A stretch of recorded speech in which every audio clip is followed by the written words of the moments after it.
It was meant to be the perfect weekend getaway. I, along with a few friends, rented a secluded cabin in the woods for a short vacation. The place was tucked away deep in a forest, far from the hustle and bustle of city life. The cabin, rented through Airbnb, looked cozy and inviting, the perfect escape from our stressful jobs. It was surrounded by dense trees, their dark branches swaying in the wind, creating an almost eerie atmosphere. But we were here for fun, and it felt like an adventure waiting to happen. We arrived just before dusk. The air smelled fresh, and the silence of the forest was almost deafening. The cabin itself was a rustic two-story structure with a large fireplace in the living room and a wooden deck that overlooked a small, overgrown clearing. The owner had left us a note, mentioning that it had been a while since anyone had stayed in the cabin, but that it was perfectly safe. That evening we settled in, made a fire, and opened a bottle of wine. The night was calm at first, with only the crackling of the fire and the occasional rustle of leaves outside. As the hours passed, though, I started hearing a faint tapping noise coming from the window, so soft it almost seemed like a trick of my imagination. At first, I shrugged it off, assuming it was just the wind making the branches tap against the glass. But the sound continued, rhythmic and deliberate, like someone was knocking gently on the window. I stood up, walked over to the window, and pulled the curtains slightly apart. I saw nothing but darkness. No person. No animal. Just the vague outline of trees swaying in the breeze. The sound stopped when I looked, but it had unsettled me. The night grew deeper, and we all began to wind down for bed. But as I lay in the darkness of the guest room, I could hear the tap, tap, tap again, faint but distinct. I wasn't sure if anyone else heard it, so I kept it to myself. The sound wasn't loud enough to be a threat, but it was enough to keep me on edge. My mind began to race. Could it be animals? A raccoon maybe?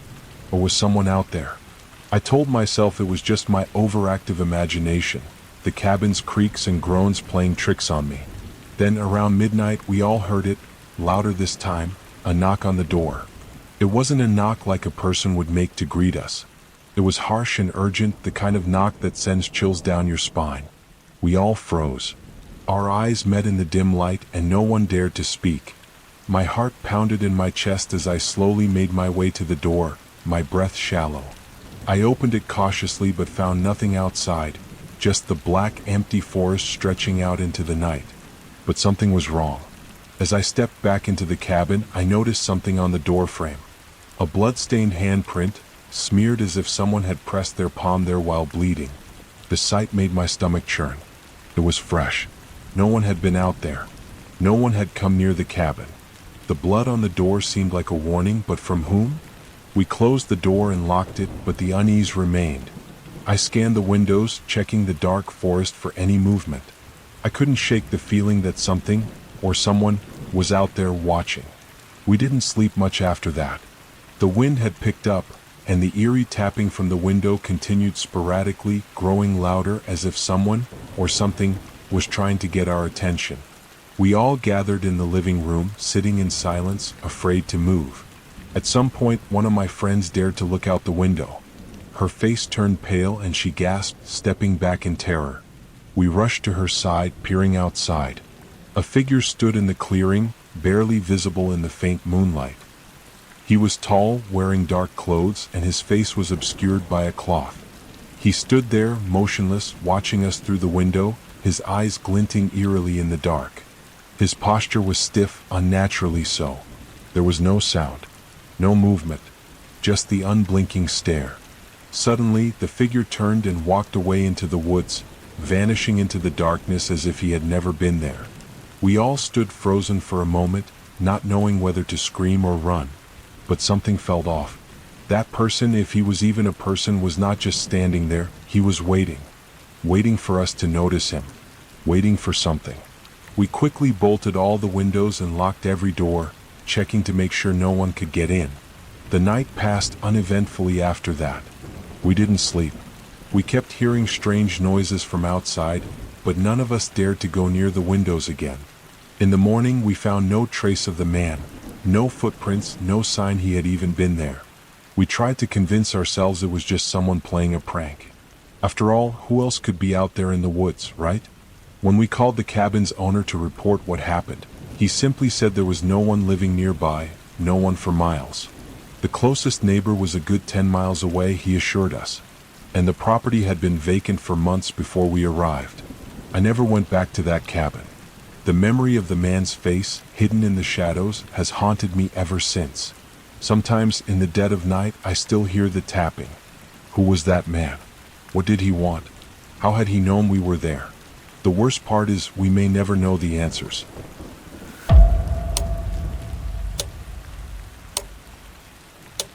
I worked the graveyard shift at a small 24-hour gas station on the outskirts of town.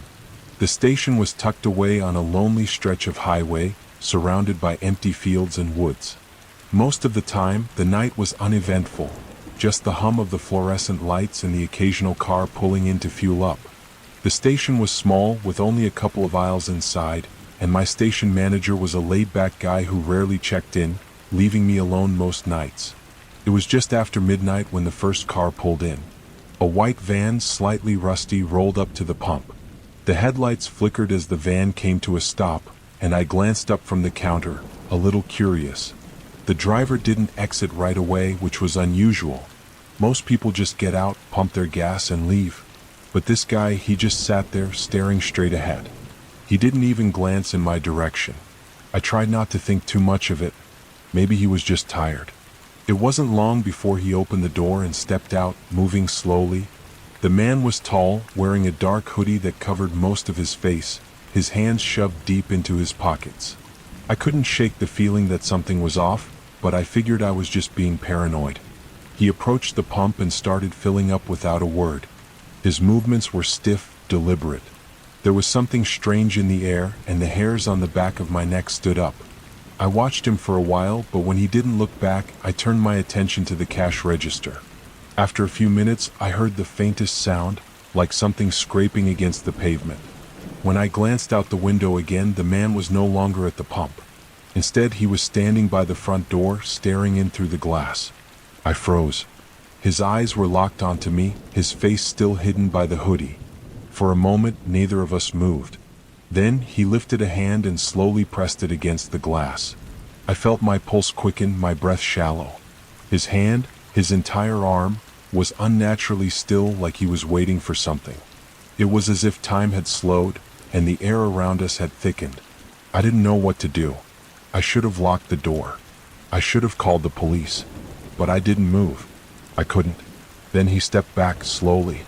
Without saying a word, he turned and walked toward the back of the van. I watched, my heart still pounding, as he got in and drove off into the night, the headlights fading into the distance. Shaken, I checked the surveillance footage, but to my surprise, there was no recording of the man outside the door. The cameras had somehow glitched, the footage of that entire stretch of time completely corrupted. That wasn't possible. It had been perfectly fine earlier when I checked. Something didn't add up. The rest of the night passed uneventfully. I tried to shake off the encounter, chalking it up to a strange but harmless encounter. But something lingered, gnawing at me. Why had he just stood there, staring through the glass?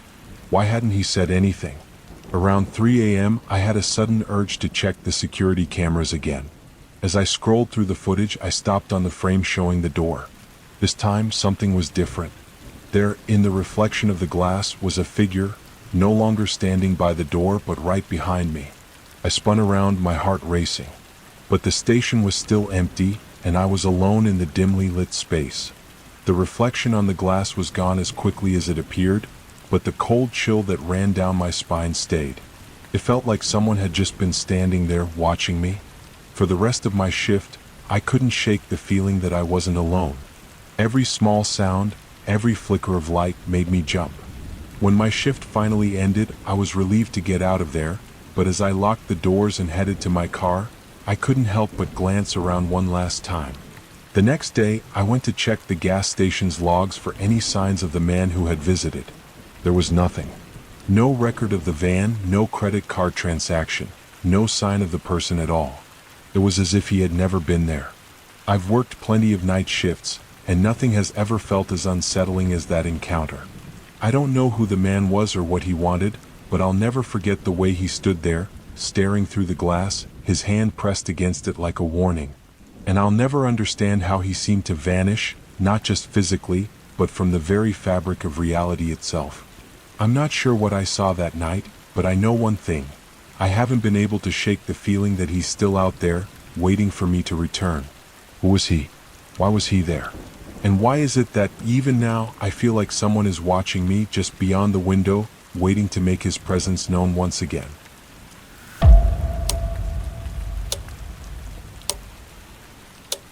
I decided to go on a solo camping trip, far away from the crowded campsites and noisy tourist spots. I had been working nonstop for months and desperately needed some solitude, so I found a secluded spot deep in the woods.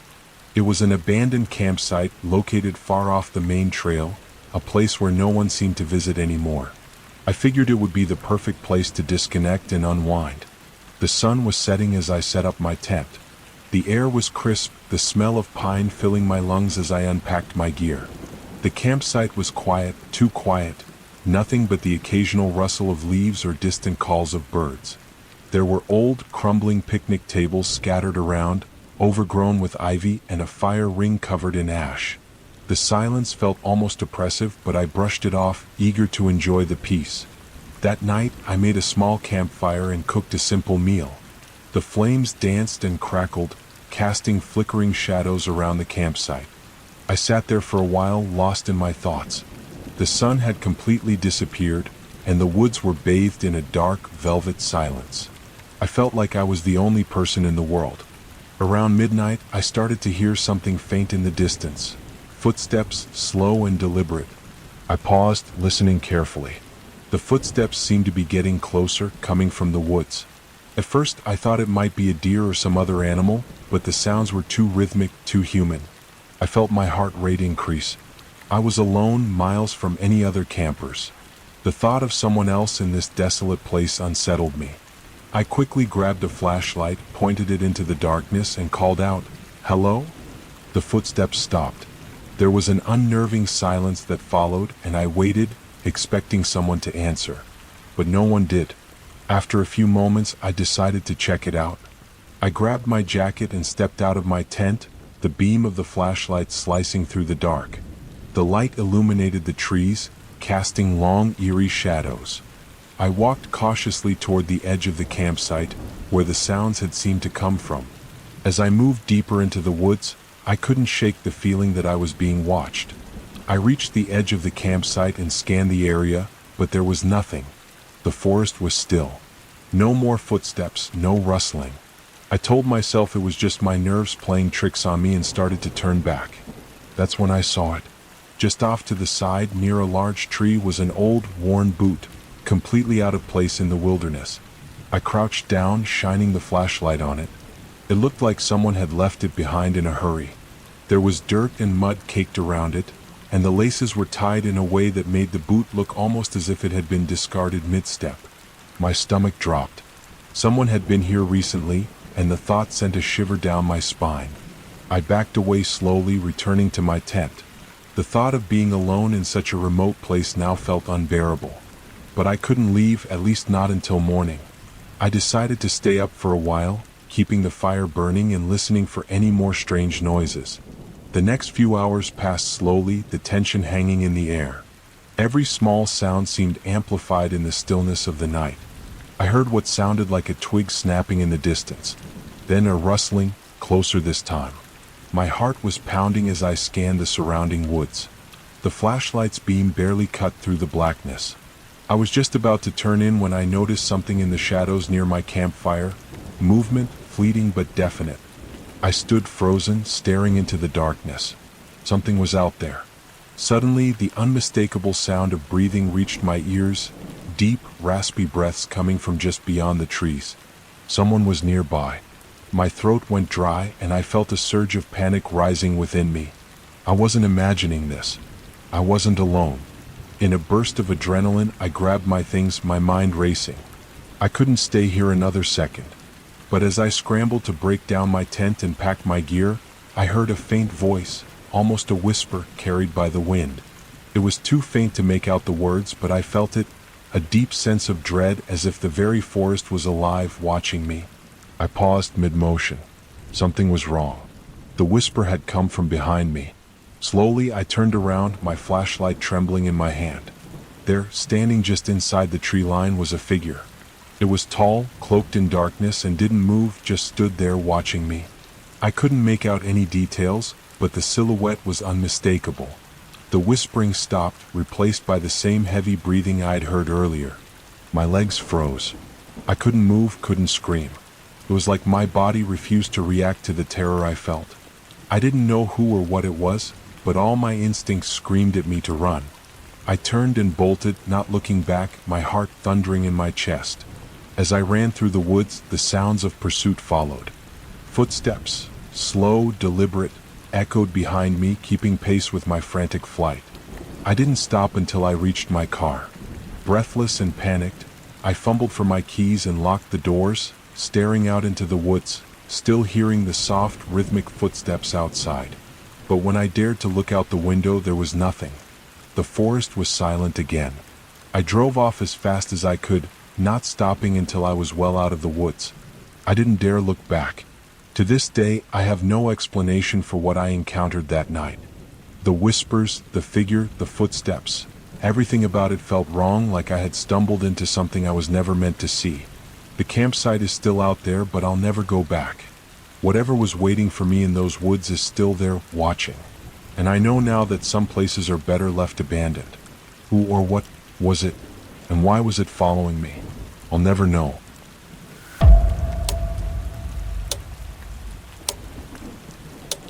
I had just moved into a new apartment in an older building in the heart of the city.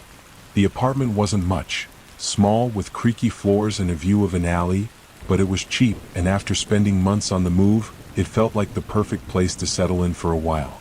The building itself was a little rundown, with long, narrow hallways and dim lighting, but it had its charm. The kind of quiet, forgotten place where people didn't bother you. The first few days went by smoothly. I unpacked, got everything organized, and started adjusting to the slower pace of my new life. But on the third night, something strange happened. I was lying in bed, scrolling through my phone, when I heard a faint sound, something like a soft scratching at my door. At first, I thought it was just the wind or an animal outside, but the sound persisted, growing slightly louder. A slow, deliberate scratching, as if someone was dragging their nails across the wood. I got up, heart racing, and peered through the peephole. No one was there. The hallway outside was empty, the dim lights casting long shadows along the walls. I hesitated for a moment, wondering if I was just imagining things, but the scratching stopped as soon as I moved away from the door. I tried to shake it off, telling myself it was nothing. But over the next few nights, the strange noises continued, scratching, knocking, and even the faintest sound of someone breathing just outside my door. Every time I checked, there was no one there, and the hallway remained empty. I couldn't explain it, but it was getting harder to ignore. Then one evening, I came home late from work, exhausted and ready to collapse into bed. As I unlocked the door to my apartment, I noticed something odd. The door wasn't quite closed all the way. It was slightly ajar. I was sure I had locked it earlier that morning. I pushed the door open, scanning the apartment. It was dark, quiet, and everything seemed undisturbed, except for one thing.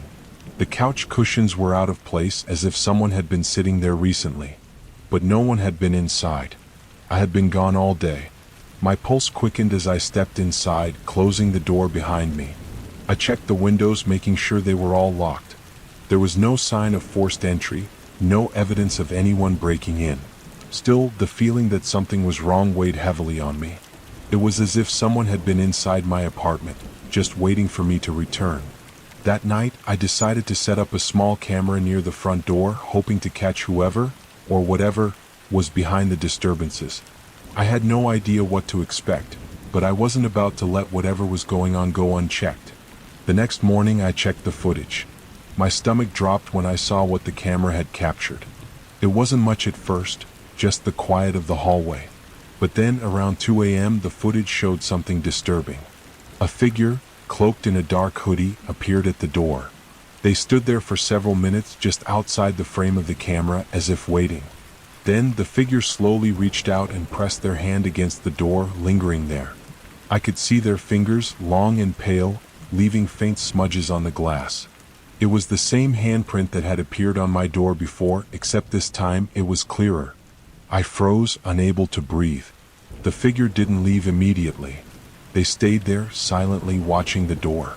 I couldn't tell if they were waiting for me to open it or if they were simply enjoying the fear they were causing. The footage ended with the figure walking away slowly, disappearing into the hallway. I didn't know what to think. The feeling of being watched, the strange handprints, and now this figure, it all felt too real. I knew that I had to do something, but I wasn't sure what. I was alone, and there was no way to explain any of it to anyone. That night, I stayed up, keeping my eyes on the camera feed and listening for any sign of movement outside. Hours passed in silence, and just when I was about to fall asleep, I heard it, a soft knock at my door. I hesitated, heart hammering in my chest. Slowly I got up, tiptoeing toward the peephole. There was someone there.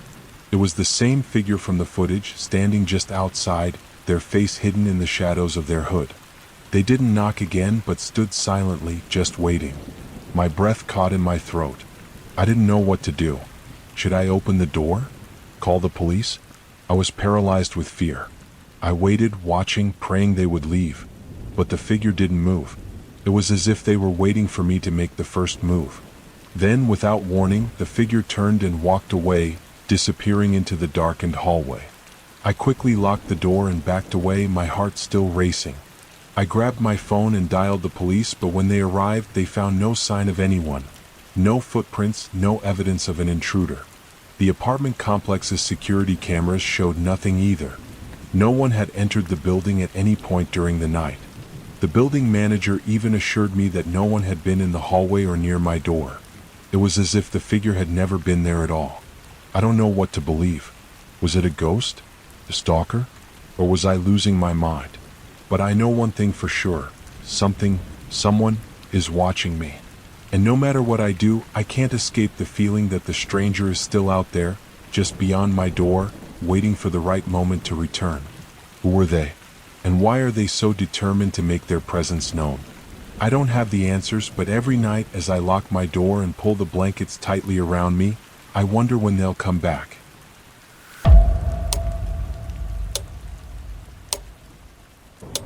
It was just another late night at the office, one of those rare moments when the office was empty and I had the entire floor to myself.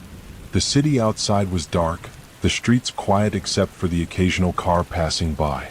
I worked as a graphic designer and I often had to stay late to finish tight deadlines, but tonight felt different.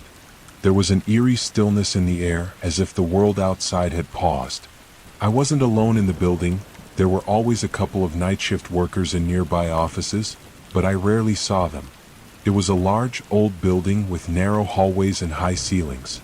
The fluorescent lights hummed softly above, creating a faint, constant buzzing sound that only seemed to add to the heaviness of the silence. I had just settled into my desk, headphones in, when I noticed something odd. One of the lights down the hallway flickered, then went out completely. I assumed it was just another malfunctioning bulb, a minor inconvenience in a building that had seen better days. But the light stayed off. Then another flicker, this time from a different part of the office, closer to the back exit. I pulled my headphones out and listened. For a few moments, all I could hear was the hum of the computer and the faint sound of the air conditioning. I glanced at my phone. It was nearly 1 a.m. I should have been wrapping up soon, but I felt a strange reluctance to leave. The place felt off. I decided to stretch my legs and take a walk down the hallway to check the light. As I stood up, I noticed something in the reflection of the glass doors across the room. A shadow. At first, I thought it was a trick of the light. I hadn't heard anyone come in or out, so I assumed I was just imagining things. But the shadow lingered, moving in an unnatural way. It didn't belong to me or anyone else in the office. My pulse quickened and I quickly turned around, but the hallway was empty. I tried to shake it off, telling myself I was just tired. Maybe the late hours were starting to get to me. But the unease continued to gnaw at me. The feeling that someone was watching me just out of sight was growing stronger. Back at my desk, I focused on my work, trying to ignore the growing sense of dread. That's when I noticed something else. The office security cameras on my screen. They weren't set up in the way I usually kept them. The layout on my computer had changed. The usual live footage feed was now showing footage from random areas around the building, ones I hadn't set up to monitor. I could see that someone was walking down the hallway just out of view of the camera. But no one had entered. No one was there. I froze. My heart began to race. I quickly closed the security program and tried to pull myself together. I figured it was some technical glitch, but the air around me had grown colder, the quiet even more oppressive. Then it happened. I heard footsteps. Soft at first, but they grew louder. Someone was walking in the hallway, approaching my office. My breath caught in my throat. I didn't hear the door open or close, and yet I could feel the presence outside, just beyond the glass partition. I quickly checked the camera feed again, but this time the footage was clear. There was a figure moving slowly toward my office door. The figure was dark, cloaked in shadow, and their face was obscured. My hands trembled as I tried to make sense of what I was seeing. I glanced at the hallway again. Nothing. No one was there. I didn't know what to do. I was alone in the building, and I wasn't sure whether it was just my mind playing tricks or if someone was truly out there. The footsteps stopped, and there was an eerie silence. For a long, agonizing minute, I sat there, paralyzed, staring at the screen, willing the figure to disappear. Then I heard the sound again, soft, barely audible but unmistakable, a tap on the door. I bolted out of my seat and rushed to the door, checking the peephole. There was no one there. I opened it slowly, my heart pounding. The hallway was empty. But then something strange caught my eye. On the floor, just by the doorframe, was a small, folded piece of paper. I picked it up and unfolded it. It was a note written in a hurried, almost frantic scrawl. "I know you're watching me." I couldn't breathe. My mind raced, trying to understand what had just happened. Who had left this note? Was it meant for me? And what did it mean? I quickly ran back to my desk and locked the door, my mind in a frenzy. I checked the security footage again, but the feed was gone. The cameras were no longer recording, and the footage from before was wiped clean. I couldn't even access the building's security system anymore. Panicked, I grabbed my things, bolted out of the office, and made my way to the stairwell. As I was leaving, I glanced back at the office floor. The lights were all still off, the building now completely silent. I rushed down the stairs and out into the night, my breath coming in sharp gasps. The next morning, I contacted the building's security team, but they found no signs of any disturbance. The cameras had malfunctioned, they said, and there was nothing unusual on the footage. The note I found was treated as a prank, they told me. But the feeling lingered. Someone had been watching me, someone who knew I was watching them. I left that office shortly after. I couldn't shake the feeling that the person who had been in the building was still out there, watching, waiting for the next opportunity. I don't know who they were or what they wanted, but I know they're still out there. Somewhere. And sometimes, when I'm walking alone at night, I feel like someone is watching me just out of view.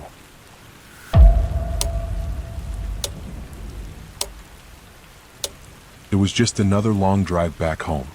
I had spent the entire day attending an exhausting work conference in a neighboring city, and now, as the sun dipped below the horizon, I found myself alone on a desolate highway, heading back to my small apartment on the outskirts of town. The air was thick with the scent of rain, though the clouds had yet to release their burden. I'd driven this road countless times before, but tonight felt different. Maybe it was the strange quiet that seemed to envelop everything, or the fact that I was the only car on the road. The occasional flicker of a streetlight ahead was the only sign of life. The isolation was unsettling, but I told myself to ignore it. The hum of the car's engine was a welcome companion as I focused on the road ahead, hoping to get home as quickly as possible. About an hour into the drive, my phone buzzed on the passenger seat. I glanced at the screen, an unknown number. I hesitated, then picked it up, expecting it to be some automated call. But as I swiped to answer, the line was silent. "Hello?" I said, my voice breaking the eerie stillness. There was no response. Just a deep, steady breathing on the other end. "Hello?" I repeated, a shiver creeping down my spine. But the only sound was that same steady breathing. It was calm, almost calculated. I hung up, feeling my heartbeat quicken. It was probably just a prank, I reasoned, or some glitch with the network. I tossed the phone back on the seat and tried to focus on the road. But then it rang again. I stared at the screen. The same unknown number. My gut told me to ignore it, but I couldn't help myself. This time I answered quickly. Hello? My voice was firmer now, but still laced with unease. Again, there was nothing but that same rhythmic breathing. My heart pounded as I gripped the steering wheel tighter. My eyes darted to the rearview mirror. The road behind me was empty. I hung up, this time with more urgency. The silence that followed was almost deafening. For the next few minutes, I told myself to calm down, but my eyes kept flickering back to the rearview mirror, and the hairs on the back of my neck stood up. The phone rang once more. My throat tightened, but this time I didn't answer. Instead, I turned the volume of the radio up, trying to drown out the unsettling sensation that had taken over me. But the ringing continued, incessant, a sharp contrast to the soft hum of the music. I couldn't take it any longer. I reached for the phone and swiped to answer it once again. This time, the voice that came through wasn't just breathing. Turn around, a whispering voice rasped. My blood ran cold. I slammed on the brakes, the tires screeching against the asphalt as I skidded to a stop in the middle of the road. My hands were shaking as I turned around, but the highway was still empty. Turn around, the voice repeated, this time with more urgency. Panic gripped me. I couldn't breathe. I looked in the rearview mirror again, my heart hammering in my chest. I had to get off the road. I had to get out of here. With trembling hands, I put the car in reverse and slowly began to back up. My mind was racing. What was going on? Was this some sick joke? Had someone been following me? I backed up for a good 5 minutes, until I reached a narrow turnoff that led into a small, wooded area. I pulled onto the side of the road, hoping that whatever was happening would stop, that maybe I could just breathe for a second. I sat there, frozen, the phone still clutched in my hand. Then, as if to answer my question, the phone rang again. This time, I didn't look at the screen. I knew it would be the same number. I answered, heart thudding in my chest. The voice was different now. It was softer, more calm. You shouldn't have stopped, it said. My eyes shot to the rearview mirror. Something was moving in the trees, just behind the car. Shadows shifted and twisted in the darkness, almost too fluid, too deliberate. The voice continued, you can't escape. I slammed my foot on the gas pedal, my tires spinning as I sped off, the car careening down the empty highway. My hands were numb on the wheel, my entire body tense, as if waiting for something to jump out at me. I didn't stop until I reached my apartment. I threw the car in park, turned off the engine, and bolted inside. I locked the door behind me, breathing heavily, my legs shaking. I stayed awake for hours, staring at the phone on the table. The phone didn't ring again that night. But the feeling of being watched, of something lurking just outside my door, never left. It wasn't until I checked the call logs the next morning that I realized something even more disturbing. There were no calls. No record of any of the strange calls I had received. Only a blank screen, as if the entire thing had never happened. I don't know who or what was behind those calls. I don't know what I was being told to turn around for. But I know one thing for sure.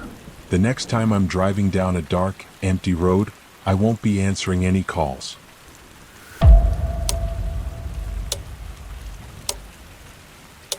It was a Friday night when I made the decision to drive to my childhood home for the weekend. The road I took was a quiet, winding highway that cut through the thick woods on the outskirts of town. I hadn't driven this route in years, but I knew it well from when I was younger. It was peaceful, isolated, and often felt like time slowed down the farther you got from the city. The evening had started off uneventfully. The car radio played softly in the background, and I cruised along at a steady pace, my headlights cutting through the mist that had begun to settle in the air. It was a long stretch of road with no other vehicles in sight, just the trees pressing in on either side. The sky had turned dark and a light drizzle began to fall, making the road slick and reflecting the headlights in a strange, shimmering glow. As I neared a bend in the road, something caught my eye, a figure standing by the shoulder just beyond the reach of the headlights. It was a woman, drenched from the rain, with her thumb outstretched, hitchhiking. She was wearing a thin, faded jacket, and her hair hung wet and tangled around her face. I slowed down, unsure whether to stop. It was rare to see anyone out here, let alone someone hitchhiking in such weather. I glanced around, no other cars in sight. Maybe she needed help. I pulled over to the side of the road, rolled down the passenger window slightly, and called out, "Hey, do you need a ride?" The woman looked up slowly, her face obscured by the damp strands of hair. She took a step closer to the car, and I could see her eyes clearly now. They were wide, unblinking, and dark, almost unnaturally so. Her expression was blank, but there was something in her gaze that made me feel uneasy. "Where are you headed?" I asked, trying to sound casual. She didn't answer right away. She just stared at me, her lips parted as if trying to say something, but no words came out. After a long, uncomfortable silence, she finally spoke in a soft, almost breathless voice. "Just take me home." Her voice was barely audible over the sound of the rain and the car engine. I hesitated, but she took another step forward, as if waiting for me to make up my mind. I looked down the road. It was deserted. Nothing but trees for miles. She couldn't have come from anywhere nearby. "Where exactly do you need to go?" I asked again, a little more firmly this time. Her eyes flickered, and she looked toward the horizon. "It's just up ahead," she said, pointing vaguely toward the woods. Something in her answer didn't sit right with me. The road ahead was nothing but dense forest for miles, and I didn't see any homes or buildings anywhere near. The hairs on the back of my neck stood up. There was a chill in the air, and I suddenly felt as though I was being watched. I was about to decline when she opened the car door and slid in without a word. I jumped back, startled, but didn't protest. Maybe it was just my imagination, but something about her seemed off. Her presence in the car was unnerving, like she was part of the rain, part of the darkness outside. She didn't make any small talk, just sat silently, staring out the window as if lost in thought. We drove for a few more minutes, the road still desolate and eerie. I kept glancing at her from the corner of my eye, but she didn't move, didn't speak. It was as if she had become part of the vehicle, as if she wasn't really there. I felt an overwhelming sense of unease, but I kept driving, hoping to get her to whatever place she was heading to, so I could be on my way. Finally, I could see a faint light in the distance. A house, maybe? I didn't remember seeing any houses here before. The woman suddenly turned her head and pointed toward the left side of the road. "Stop here," she whispered. I pulled over to the side of the road, the engine still running. The rain had slowed down, but the air felt thick with an ominous stillness. The woman didn't move. She just stared out the window, her face expressionless. "Is this where you need to be?" I asked, my voice trembling slightly. She didn't respond. "Are you sure?" I pressed. Still no answer. I turned to look at her, but she was gone. The seat beside me was empty. I slammed on the brakes, throwing the car into park, my heart pounding in my chest. I turned around, looking through the rearview mirror and the windows. Nothing. She had vanished like smoke in the night air. There was no trace of her, no footprints, no sign that she had ever been there at all. I sat there, frozen in shock, as the rain began to fall harder, the headlights illuminating nothing but empty road and trees. I felt like I was losing my grip on reality. Was it a prank? Was I imagining the whole thing? My mind raced as I struggled to make sense of what had just happened. I turned the car around and headed back the way I came, but when I reached the intersection where I had picked her up, there was nothing. No sign of a woman, no wet footprints. Just a deserted stretch of road. As I drove home, my heart still pounding in my chest, I couldn't shake the feeling that something was very wrong. The woman, the way she had just disappeared, it didn't make sense. I didn't want to believe it, but I couldn't stop thinking about what she had said before she vanished. "There's no place for me here." And I couldn't help but wonder, what if she wasn't just a hitchhiker at all? What if she had never been alive to begin with? The next morning, I tried to find the spot where I'd picked her up. I even asked around the nearby towns if anyone had seen a woman on the road, but no one knew who she was. No one had heard anything about a woman hitchhiking on that highway. It was as though she had never existed. All I have left is the memory of her eyes, wide, dark, and unblinking, and the unsettling feeling that I was never meant to give her a ride.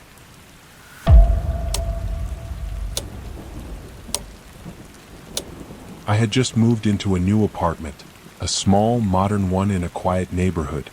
It wasn't anything luxurious, but it was mine, and after months of searching, I was relieved to finally have a place to call home. The building was old but well maintained, and the neighbors were quiet. Or so I thought. The first few days passed uneventfully.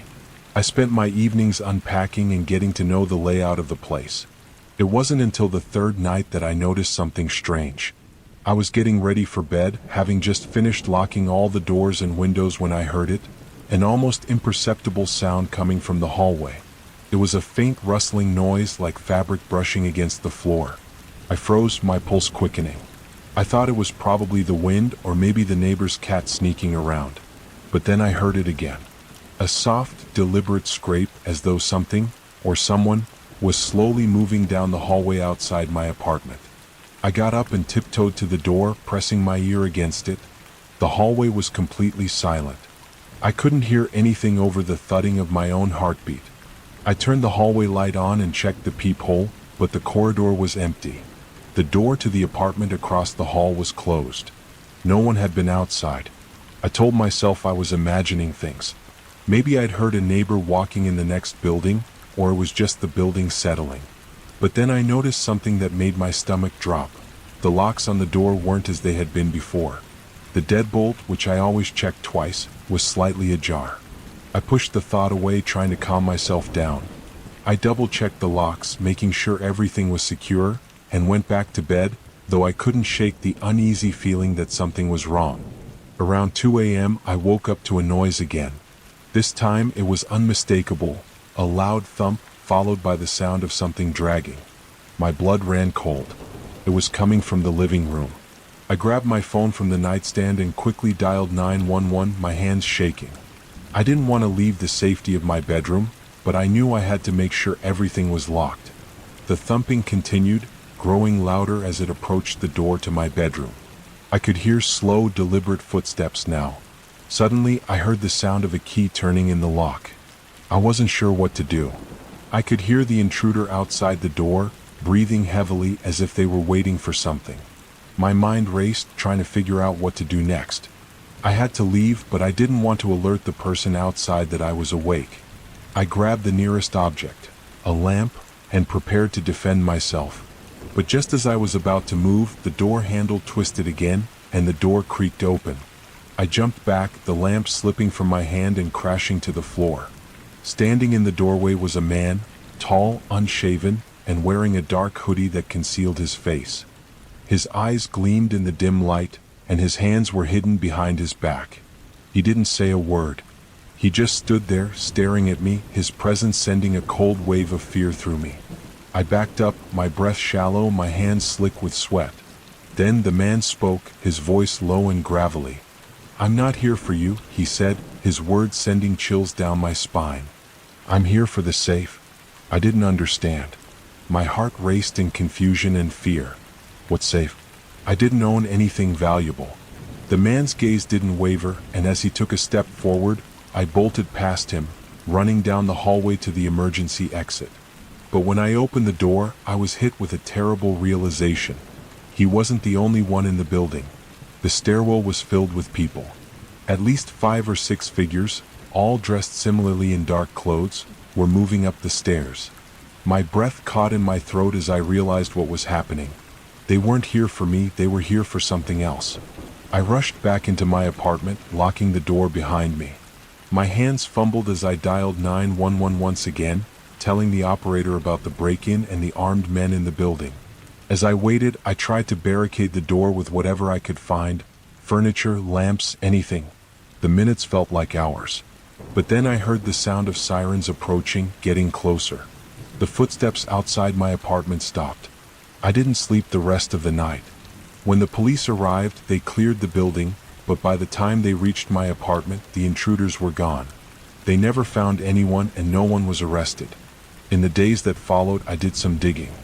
I found out the building had a dark history, multiple break-ins, robberies, and at least one violent crime in the last few years. The safe the man had been referring to? It had once belonged to the previous tenant, who had mysteriously disappeared a month earlier. But here's the strange part. The police told me the apartment I was renting had been vacant for a year before I moved in. Who was the man looking for? And why had he come to my apartment? The police said it was just a random break-in. but I couldn't shake the feeling that whatever happened that night wasn't random at all.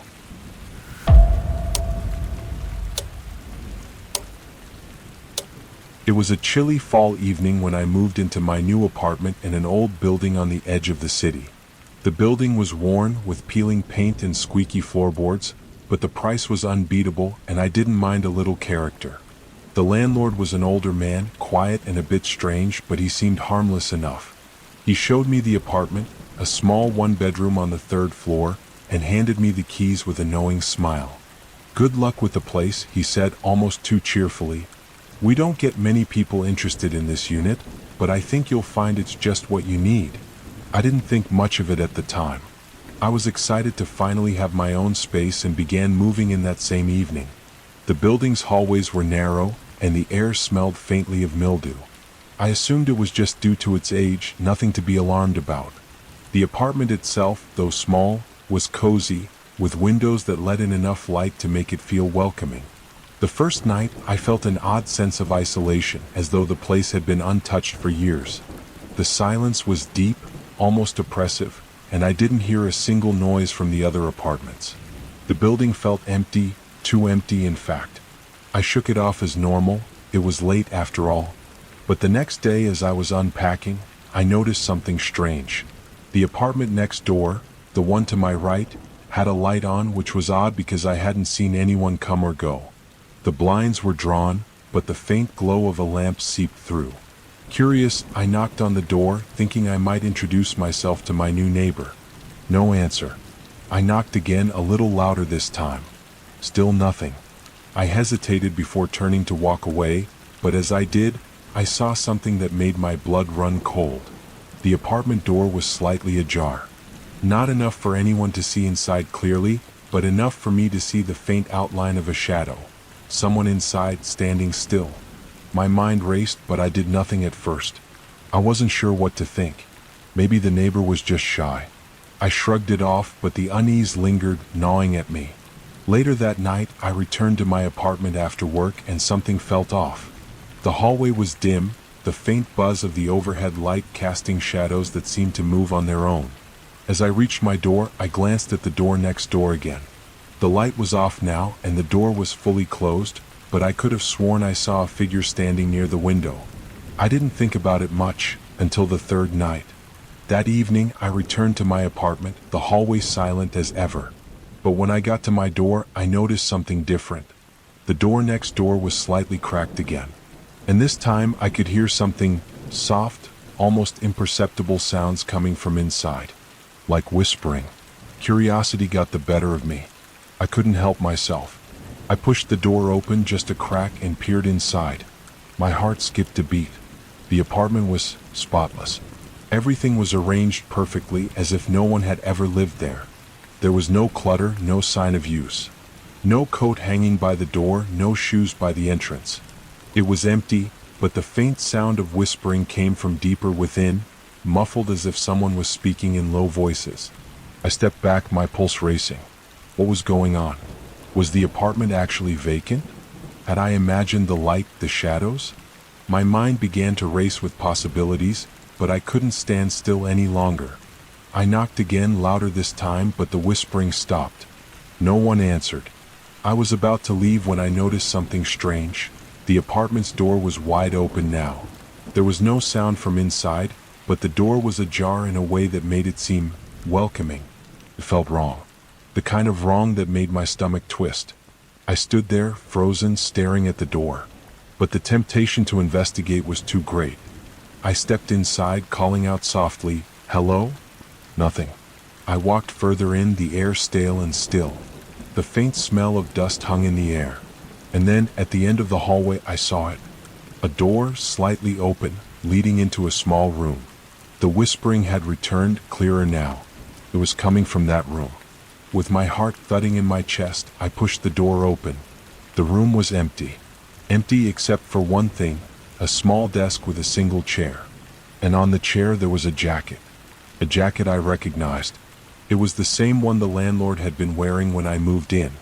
I froze, staring at it. The jacket looked as though it had been recently worn, as though someone had just taken it off and left it there. but I hadn't seen the landlord since the day I moved in. He was supposed to be gone. Suddenly, I heard the creak of footsteps behind me. I spun around, but there was no one there. The apartment was completely still. The whispering had stopped. I quickly left the apartment, slamming the door shut behind me. My hands were shaking. I didn't know what I had just seen or heard, but I was certain of one thing. Something wasn't right about this place. I couldn't explain it, but I knew I wasn't alone in the building. The next day, I went to the landlord's office to inquire about the apartment next door. When I asked about the tenant, the landlord's face darkened. "There's no one there," he said firmly. "That apartment's been vacant for years." But I stammered, "I saw someone. I heard whispers." The landlord looked at me oddly, then slowly smiled.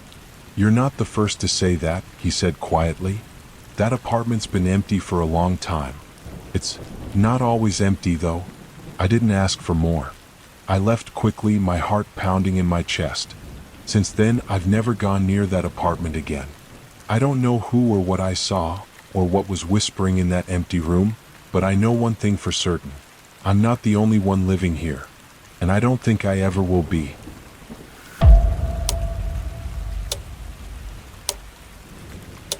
It was a cold autumn evening when I found myself at the station, waiting for the last train to take me home.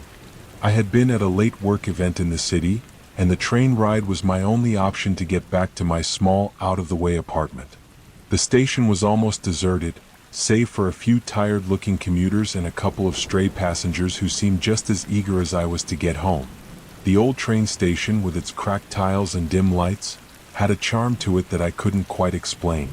The air smelled of old wood and stale coffee from the vending machines. The low hum of fluorescent lights and the far-off echo of a train approaching was the only sound. The clock on the wall said I had about 15 minutes to wait before the last train would depart. I glanced around, but something about the atmosphere felt off. It was too quiet for a station so late at night, and the lights flickered erratically. I shrugged it off, too tired to care. I found a bench near the platform, sat down, and buried my nose in my phone to pass the time. As I scrolled through social media, a sudden chill ran down my spine. I looked up briefly and noticed a man standing at the far end of the platform. He was tall, wearing a dark coat and a hat, the kind you'd see in old movies. His face was hidden in shadow, his posture stiff and still. He was staring in my direction, though I couldn't make out any details. He hadn't been there when I first sat down. I told myself it was nothing. Just another commuter, probably waiting for the same train. But there was something unnerving about him. Something off. His presence seemed too deliberate, too aware. I tried to ignore him, but the unease gnawed at me. I decided to check the train schedule on my phone, but the app wouldn't load. Instead, a message popped up. "The train is not your destination." I blinked, confused. What did that mean? I refreshed the page, but the message stayed. I glanced around at the other passengers, but no one else seemed bothered. The man was still standing there, his gaze fixed on me, unmoving. Then I heard the soft click-clack of footsteps approaching from behind. I spun around quickly, expecting to see someone walking past me, but no one was there. My heart started to race. I stood up, scanning the platform. The man was still there. But now he was much closer, standing just a few feet away from me, his face still hidden in shadow. I couldn't explain how I hadn't seen him move. He had been at the far end of the platform moments ago. I took a cautious step back, my breath shallow. The man didn't move. He just stood there, staring at me, his expression unreadable. I wanted to turn and run, but my feet felt rooted to the floor. There was something wrong about this entire situation, something I couldn't put my finger on. Suddenly, the loudspeaker crackled to life, the voice garbled and distorted. "The train is approaching. All passengers, please board." I looked toward the tracks, and to my relief, I saw the train pulling in. The platform's lights flickered again, and the man was gone. In his place stood another figure, a woman with long dark hair and a pale, expressionless face. She was standing just next to the train's doors, her eyes locked on me. My heart skipped a beat. I didn't know what was happening, but it felt like something was terribly wrong. I turned quickly and ran toward the train, nearly tripping over my own feet in my panic. The doors were about to close, but I made it inside just in time. As I boarded, I looked back at the platform. The woman was gone. The station was silent again. I took a deep breath, trying to steady my nerves. The train was nearly empty. I sat in an empty car, still shaken, and tried to calm myself. The train started moving, the rhythmic sound of the wheels on the tracks easing my thoughts. But something was nagging at me. Why hadn't anyone else seemed to notice the man or the woman? Why did the train feel so wrong? As the train rumbled along the tracks, I looked out the window. The streets outside were blurred by the passing speed, but then I noticed something strange. The lights of the city were getting darker, fading into an almost complete blackness. I checked my phone. The time didn't match up with when I had boarded. It was as if the train had skipped hours. I pulled out the map of the train route, only to see that the station I had boarded at was missing from the list of stops. My pulse quickened. Where was this train taking me? Suddenly, the car lights flickered and went out completely, plunging me into darkness. The train came to an abrupt halt, the screeching of metal against metal echoing in the eerie silence. I waited for the lights to come back on, but nothing happened. Then I heard the footsteps again, the soft, deliberate click-clack from down the car. The air was cold, and the hairs on the back of my neck stood up. A figure appeared in the aisle. It was the man from the platform, his face now visible, but it was completely wrong, pale and gaunt, his eyes black voids that seemed to swallow any light. He didn't speak, just stared at me, his body blocking the narrow aisle. The train car felt smaller, suffocating. "You shouldn't have boarded," the man whispered. His voice was low, almost melodic, like a warning. Before I could react, the train doors opened behind him, revealing an endless dark tunnel. I could hear faint whispers coming from the darkness, like a distant crowd, but no one else was on the train. The man's mouth stretched into a slow, eerie smile. I ran. I bolted for the door, not caring where it would take me. But as I reached it, it slammed shut before I could reach the handle, trapping me in the car with the figure. The last thing I remember was his voice, soft, almost pitying, whispering, "You should have gotten off at the last stop." And then everything went black.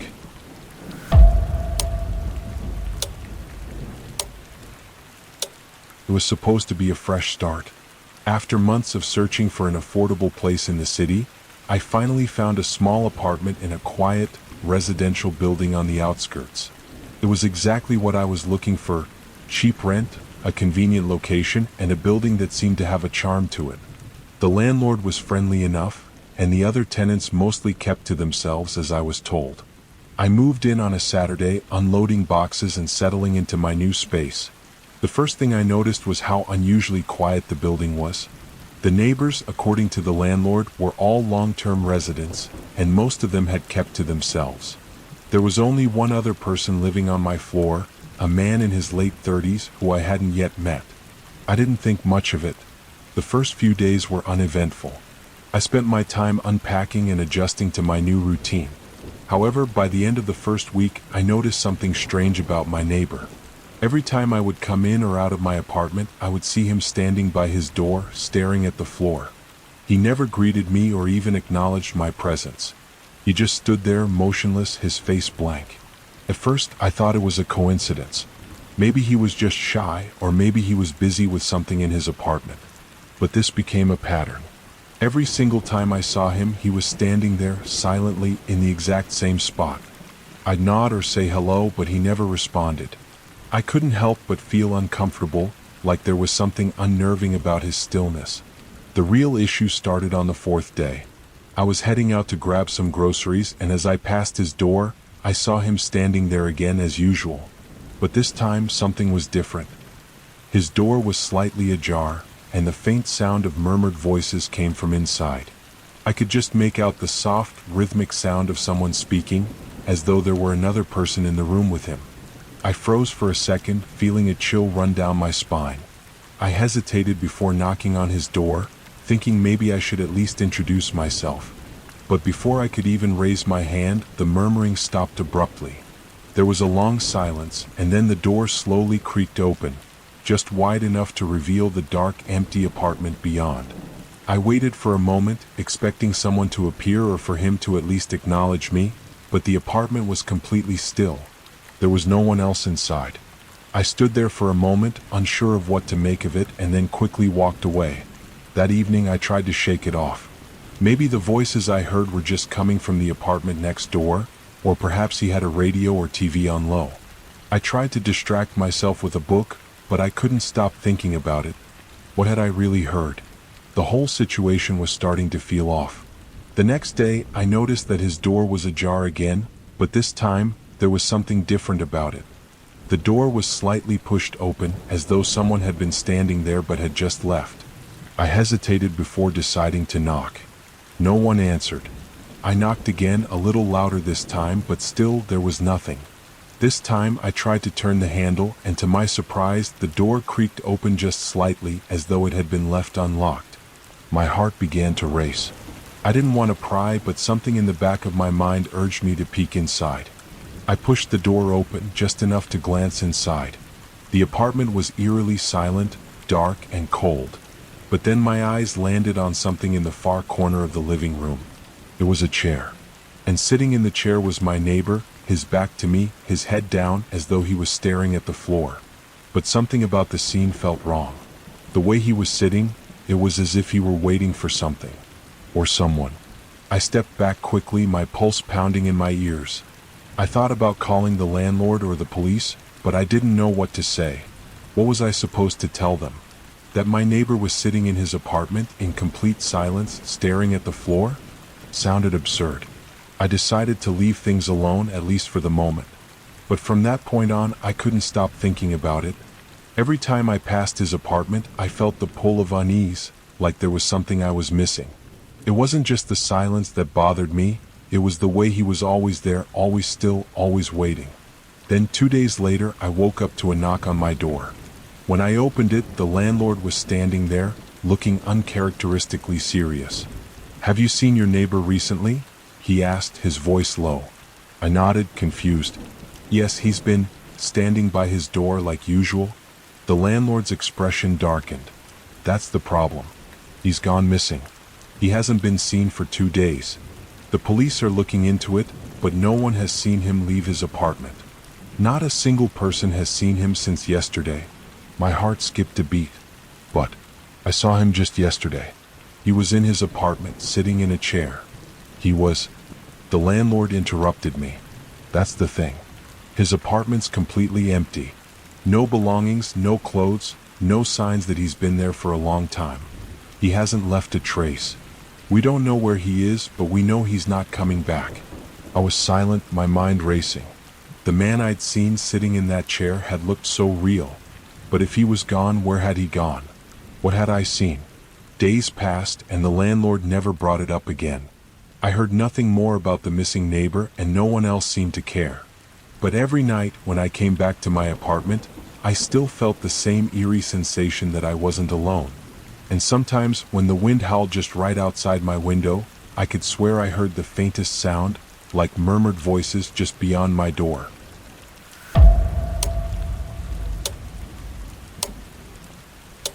It was a quiet Sunday evening when I moved into my new apartment. It was located in a somewhat run-down neighborhood, a place that seemed to be constantly in the middle of renewal, with old buildings being renovated and others still decaying.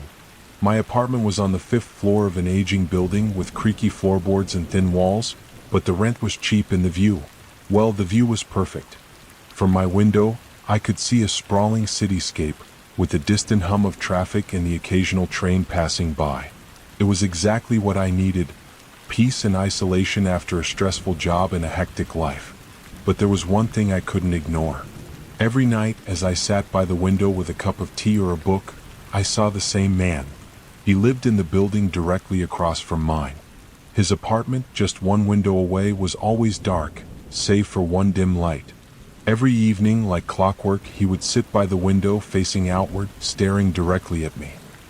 He never moved, never looked away, just sat there, his face hidden in shadow, illuminated only by the faint glow of the lamp behind him. At first, I thought it was just my imagination or perhaps a coincidence. Maybe he was just an insomniac like I often was, staring out into the night. But as the days went by, the pattern became more disturbing. The man would always sit there at the same time and always in the same position. I couldn't help but feel his gaze on me, even though he never once acknowledged me. One night, as I sat by the window reading a book, I couldn't help but glance across at his apartment. He was sitting there as usual, but this time something was different. I wasn't sure at first, but then I realized what it was. His eyes were looking directly at me, not just staring into the distance or at some random point outside. He was staring straight at me, his eyes wide open in the dim light. I felt a shiver run down my spine. My heart skipped a beat, and for a moment I wondered if I was imagining it. Maybe the dim light had played tricks on me. But as I continued to stare back, I realized that the man hadn't moved an inch, and neither had I. We were both frozen in the silence of the night, and I could feel the tension building between us. My phone buzzed in my pocket, snapping me out of my trance. I quickly looked down at the screen, trying to push away the uneasy feeling in my chest. I checked the time, just past midnight, and decided it was best to get some sleep. But sleep didn't come easily. My thoughts kept drifting back to the man in the window, his face hidden in the shadows. Who was he? What did he want? Was I overreacting? Maybe he had no idea I was watching him. I tried to convince myself that it was nothing, but as the nights passed, the feeling of being watched became impossible to ignore. It wasn't just that he stared at me. There was something in his gaze, something unsettling. It was as if he knew I was looking at him, as if he was waiting for me to notice him. On the fifth night, I could no longer stand it. I decided to confront the situation. I had to know if he was really watching me, if I was just imagining things, or if something darker was at play. I grabbed my jacket and went outside, making my way to the building across the street. I didn't know what I expected to find. Maybe the apartment was empty, and the man was just a figment of my tired mind. Or maybe, just maybe, I would catch him in the act of watching me and we could have a normal conversation like two neighbors should. But when I arrived at the building and looked up at the window, I felt a jolt of panic. The light was still on. The silhouette of the man sat at the window just as it had every night. But this time something was different. His posture was more rigid, his face turned slightly toward the window. He wasn't facing away from me. He wasn't sitting idly. He was waiting, and he knew I was there. I felt my breath catch in my throat, but I couldn't move. He had to have seen me. There was no way he hadn't.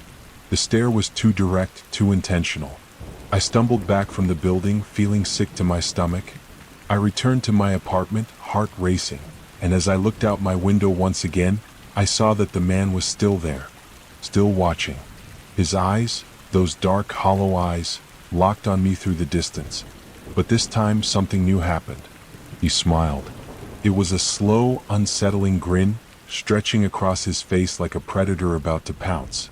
And then, without breaking his gaze, he stood up from the chair, walked away from the window, and the light in his apartment flickered out. I froze, unsure of what I had just witnessed. Was he really watching me? What did he want? The smile, it was something I would never forget. It was full of malice, like he was toying with me. The following days were quiet. Too quiet. The man never returned to his window.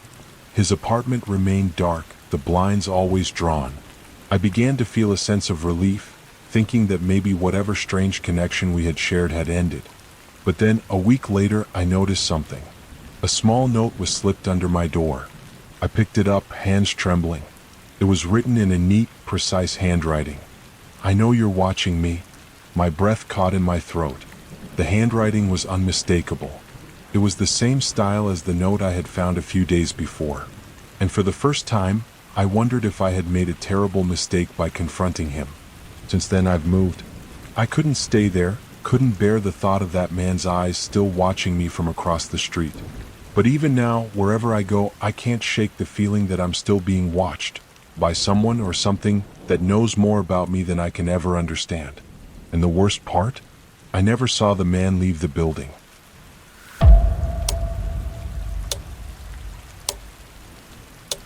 It was a rainy evening when my friend Sarah invited me over to her apartment for a quiet night in. We hadn't seen each other in a while, so I was looking forward to catching up over some wine and bad movies. Her apartment was cozy on the second floor of an old brick building, tucked away in a quiet corner of the city. It was the kind of place you'd expect to find in a vintage postcard. Charming, a little worn, but with character. When I arrived, Sarah was already sitting on the couch, wrapped in a blanket. She greeted me with a smile, a glass of wine in hand. We chatted, catching up on life and work. The evening seemed normal enough, until I noticed something strange. Every time I glanced toward the hallway, I saw a shadow move past the cracked open door to the second bedroom. At first, I dismissed it as a trick of the light, but it happened again. A flicker just out of the corner of my eye. "Sarah," I asked, trying to keep my tone casual, "who's staying in the second bedroom? I thought you said it was just you." Sarah looked at me, her brow furrowed slightly. "No one. It's just me," she replied, shrugging. "I don't know, maybe it's the wind or something outside playing tricks with the shadows." I smiled, trying to brush it off, but as the evening wore on, I couldn't ignore the feeling that something was wrong. Every time I looked toward that door, I could see the shadow. It wasn't a normal shadow either. This one seemed to have form. It was like a person moving just beyond the door, too fast to be fully visible but unmistakable. I excused myself to the bathroom and passed by the door. As I did, I glanced inside the room. The bed was neatly made and there were no signs of anyone being there. But when I looked closer, I noticed something odd. A suitcase tucked away in the corner was slightly ajar, its contents spilling out onto the floor. That's when I felt it, the hair on the back of my neck prickling, the hairs on my arms standing on end. I couldn't shake the sense that something wasn't right. When I returned to the living room, I mentioned it to Sarah. "I'm sorry, but I think someone's in the second bedroom. It's strange, but I swear I keep seeing shadows move." She paused, looking uncomfortable for the first time that evening. "No one's here, I swear. It must be the rain and wind messing with your mind." But as she said this, I noticed something in her voice. She was avoiding my gaze, looking toward the hallway, her eyes darting nervously to the closed door. "Sarah," I said quietly, "are you sure no one else is staying here? Or maybe you're expecting someone?" She hesitated for a long time before answering, her voice barely above a whisper. "There's someone I've been letting stay here. Just for a few days." My heart skipped a beat. "Who?" Sarah's face seemed to pale, her hand clutching her wine glass tighter. "It's complicated. Let's just say I met someone a while ago. He needed a place to stay, and I offered him the room." I was taken aback. "Wait, you've been letting a man stay here without telling me?" She nodded slowly, avoiding my gaze. "It's not what you think. He's not dangerous or anything. He's just been going through a rough time. I promised him it would only be for a week, but, well, time just slipped by." I didn't know what to say. The unease I'd been feeling all evening intensified. Something about this felt wrong. I turned my gaze toward the second bedroom again, where the shadow seemed to flicker once more. I swallowed hard, trying to stay calm. "Sarah, have you ever actually seen him leave? I mean, like, leave the apartment? Or has he just been staying in there?" Her expression shifted, and for a moment, she looked almost afraid. "No, I haven't really seen him leave. He's always there when I come back, but he stays in the room a lot." I thought it was just his way of coping. I could tell she was lying. There was something in her voice that didn't match her words. The more she talked, the more I felt the gnawing suspicion grow in my chest. Why hadn't I seen this man? Why hadn't he once come out of the room to greet me? And why did she keep looking at the door? Suddenly, I heard a sound from the hallway, soft footsteps, almost imperceptible, coming from the direction of the bedroom. My heart stopped.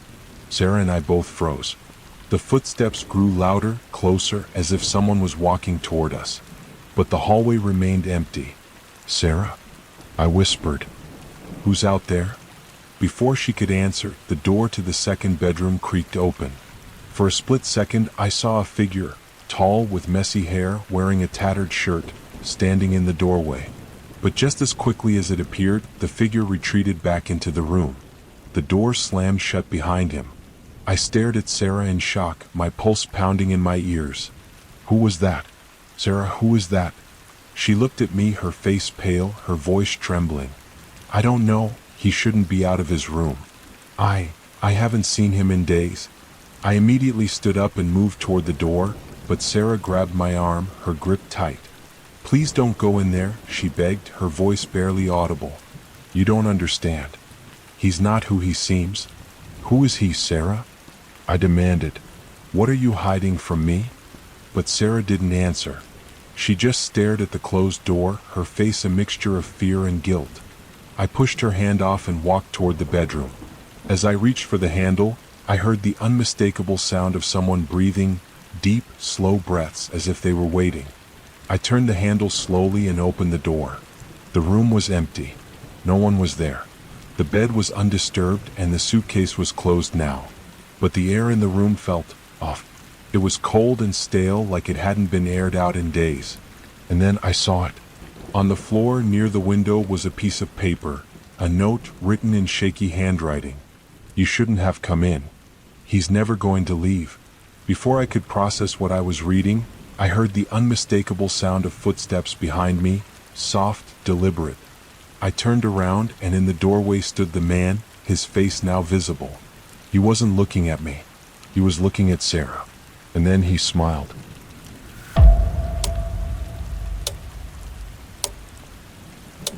It was a crisp autumn morning when I moved into the old Victorian house on the outskirts of town.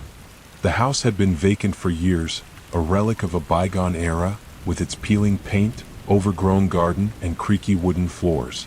The landlord, an elderly man with a frail voice and weathered skin, had been more than eager to rent it out. I was desperate for a place to stay, and the price was more than reasonable for the amount of space. He handed me the keys with a strange, almost nervous smile. You'll like it here, he said, his voice trembling. Just be careful about the attic.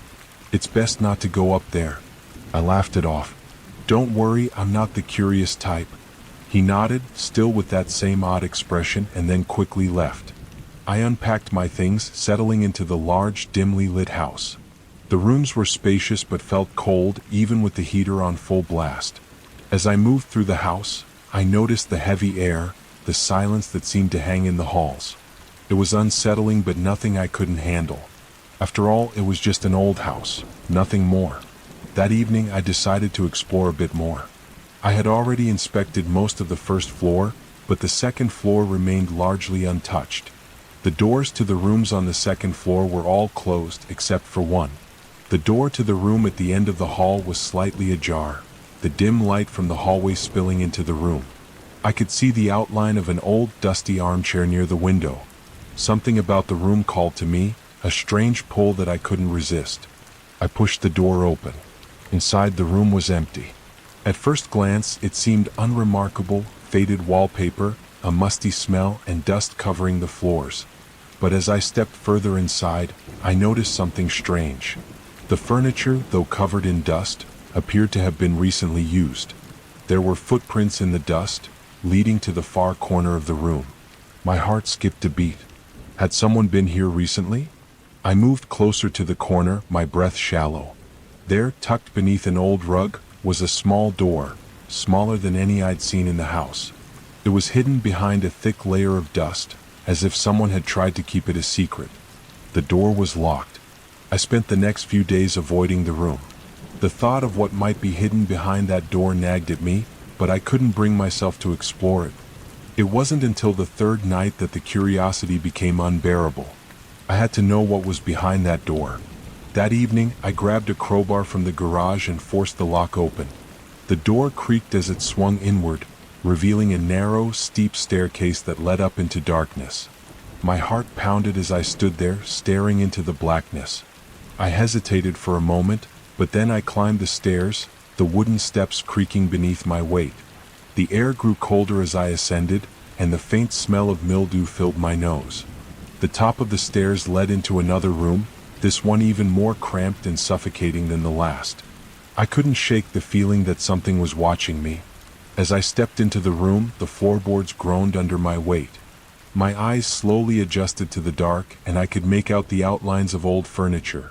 A desk, a chair, a few shelves, and in the far corner, something that made my stomach turn. Was a mirror.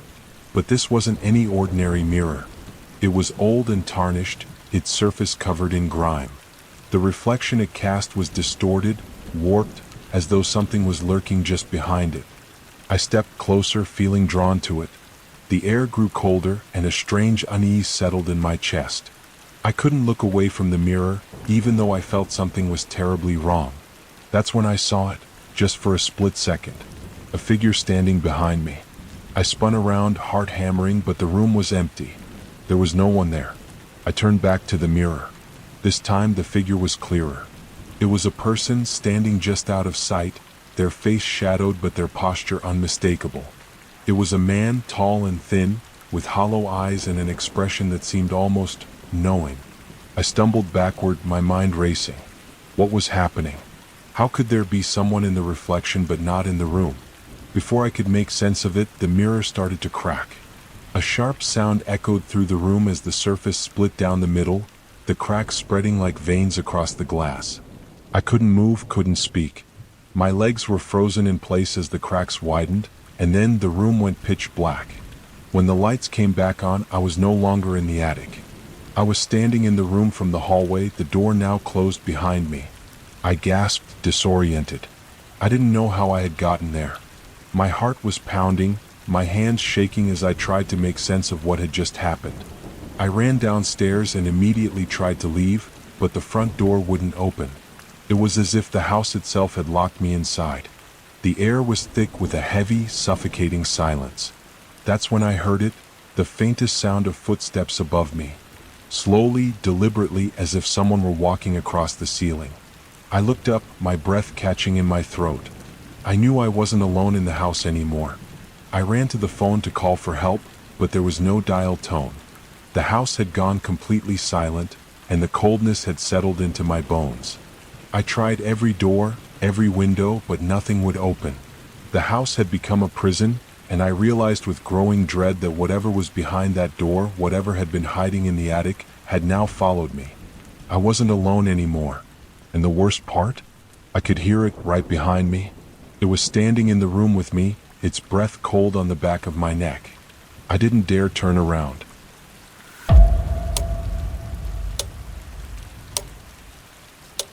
I moved into the old townhouse during the winter.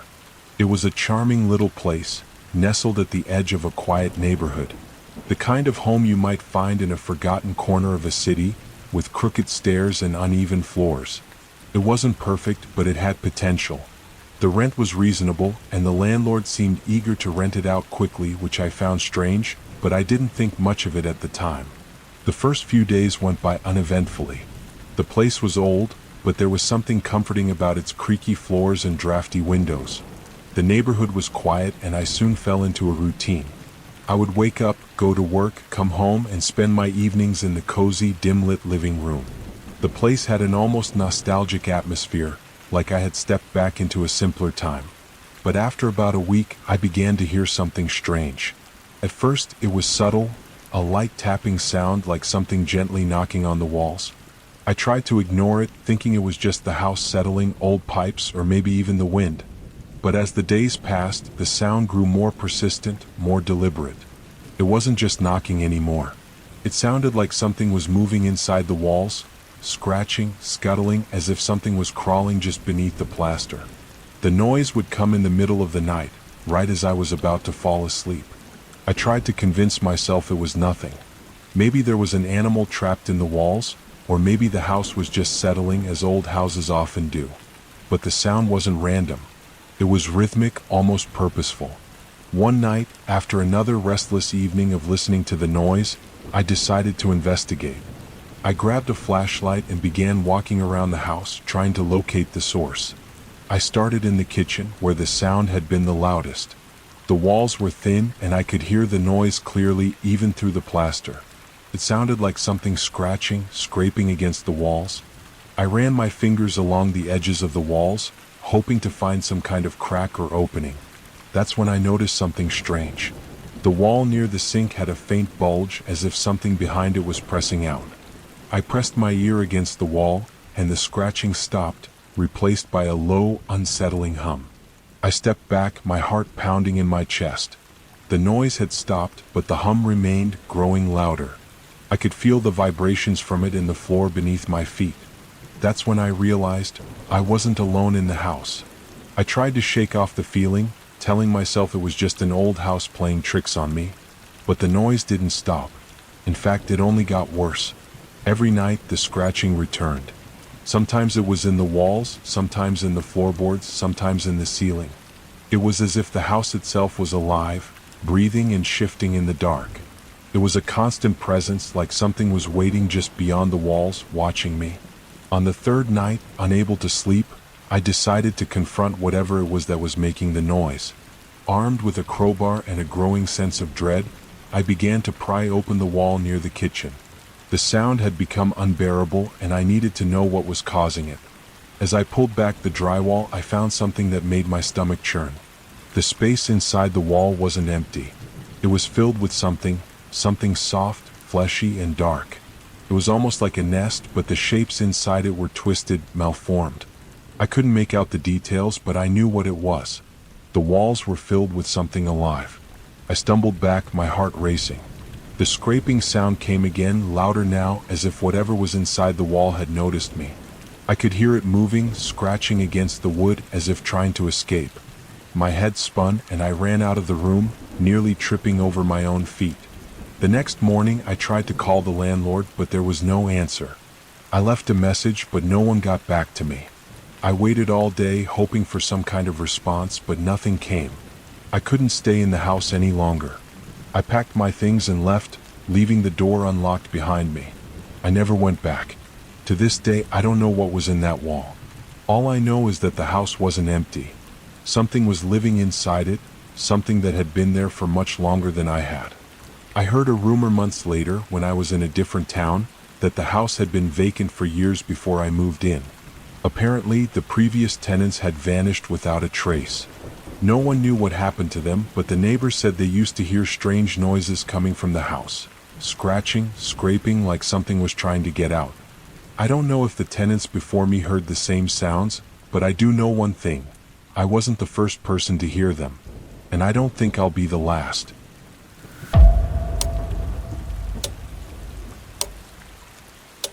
I had been looking forward to my weekend getaway for weeks.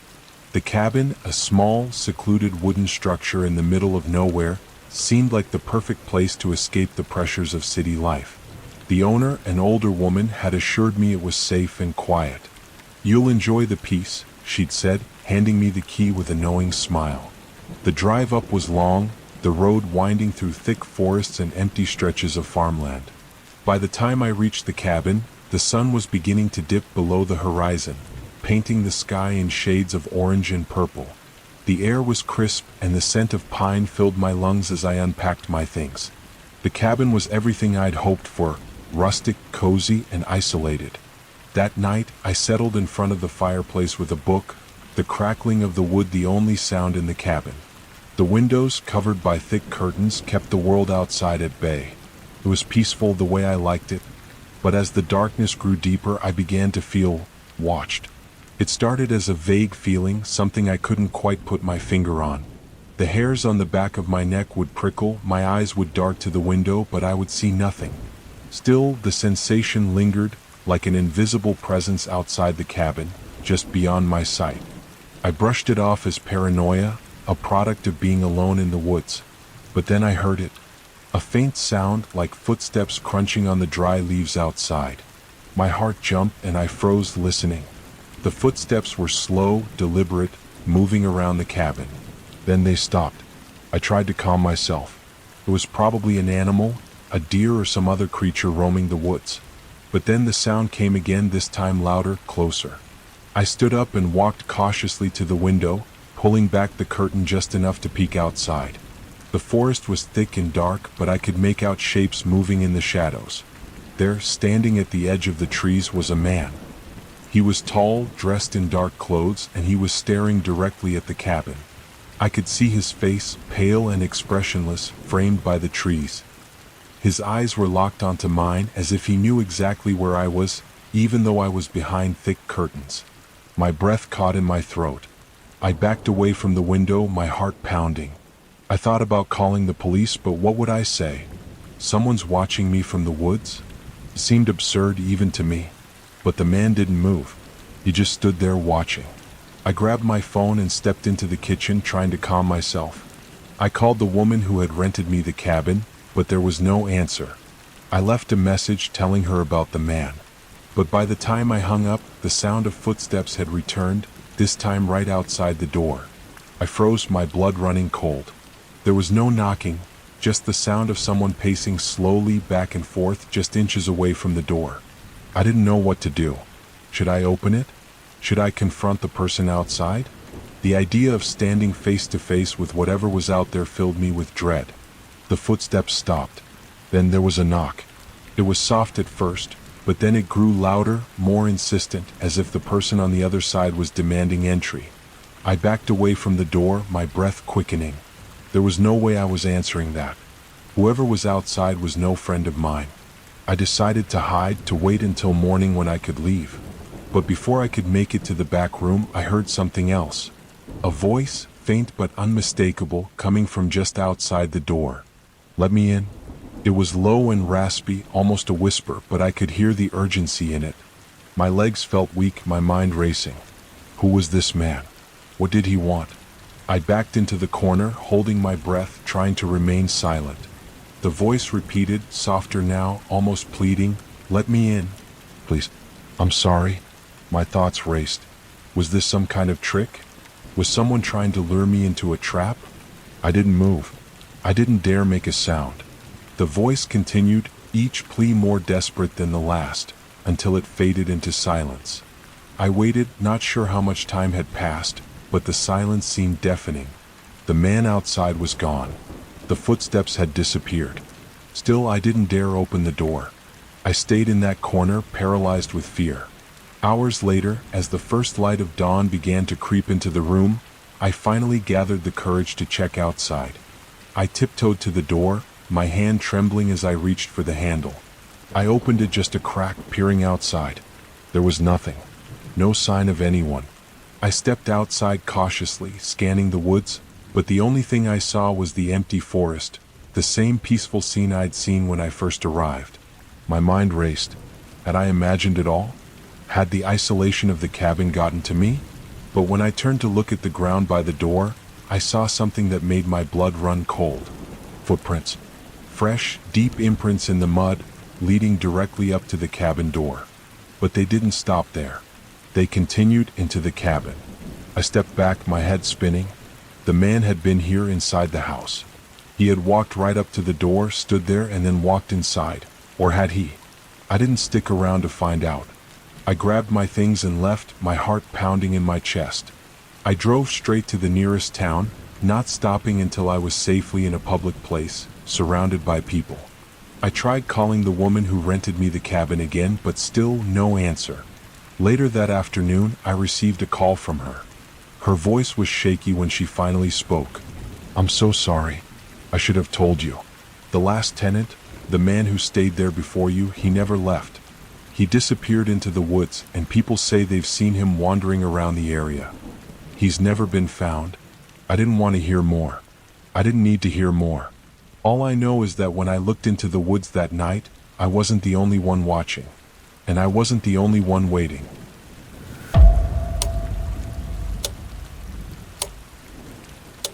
It was a Friday night when I finished my shift at the restaurant and began the long drive back home. It had been a brutal week, and I was looking forward to the quiet comfort of my small apartment. The highway was empty, save for a few trucks and the occasional car passing by. I turned on the radio, trying to shake off the exhaustion and the feeling that had been gnawing at me all evening. The road stretched out in front of me, dark and deserted. My headlights illuminated the asphalt, cutting through the night like a lone beam in a void. It was the kind of night where everything felt still, almost too still. About an hour into the drive, I took the exit onto a less traveled route, a shortcut I had taken many times before. It was a two-lane road lined with trees, dark and uninviting. But it was quicker, and I was eager to get home. I was halfway down the road when I noticed something in my rearview mirror. A car, headlights on, coming up fast behind me. It was a beat-up sedan with tinted windows, but the headlights were blinding, almost too bright. I tried to ignore it, but the car stayed right on my tail. I sped up, hoping to lose them, but the car accelerated too. My heart began to race. Something about this felt off. I looked at my phone, no signal. I was too far from the nearest town, and there were no other cars on the road. My palms gripped the steering wheel tighter. The car behind me flashed its lights. Once, twice. I could see the shadows of the headlights flickering in my rearview mirror, but I couldn't make out the driver's face. I took another look at the mirror, and that's when I saw it. The car was closer. Too close. The headlights were practically on top of me now. Panic surged through my chest. I slammed my foot on the gas, weaving through the winding road, trying to shake them. But the car stayed right there no matter how fast I drove. I could hear the tires on the asphalt, the engine of the sedan roaring as it followed me. I was nearing a bend in the road, and as I turned the corner, I saw someone, standing by the side of the road just beyond the trees. A man, tall, wearing a dark jacket. He was waving his arms frantically, trying to flag me down. I felt a chill crawl up my spine. I didn't stop. I couldn't. But when I looked back in the rearview mirror, the car behind me was gone. No headlights, no shadows. Nothing. I slowed down, scanning the road for any sign of the sedan. There was nothing. The road was empty. I didn't feel safe anymore. I kept my eyes on the road, my hands gripping the wheel tightly. And that's when I saw him again, the man. He was standing in the middle of the road, directly in front of me. His face was pale, his eyes wide, but there was something strange about him. His mouth was moving, but I couldn't hear anything. I slammed on the brakes, the tires screeching, but the man didn't flinch. He just stood there, frozen in place, staring at me. I swerved to avoid him, narrowly missing the man as I veered off the road and into the trees. The car jolted and everything went dark. When I woke up, my head was spinning and my body ached. My car had come to a stop against a tree, but the man was gone. The road was empty. I tried to start the engine, but the car wouldn't budge. My phone still had no signal. I stepped out of the car, feeling dizzy and disoriented. The trees around me were silent, the night still. I looked up the road, nothing in sight. No sedan, no man. It was as if everything had just disappeared. I tried to make my way back to the highway on foot, but as I walked, I felt like I was being watched. I heard something, footsteps behind me. I spun around, but the road was empty. Still, I couldn't shake the feeling. I started walking faster, my breath coming in quick bursts. Then I heard a voice. "Are you lost?" I froze. Turning around, I saw a figure standing in the darkness, shrouded in shadow, too far to make out clearly. But the voice was unmistakable. It was the man from the road. Before I could respond, the figure stepped closer and I saw his face. His eyes were wide, his skin pale and drawn, and his mouth was twisted in a grotesque grin. But it wasn't the man who had been standing on the side of the road. It was the driver of the car. He hadn't been following me. He had been waiting for me to stop.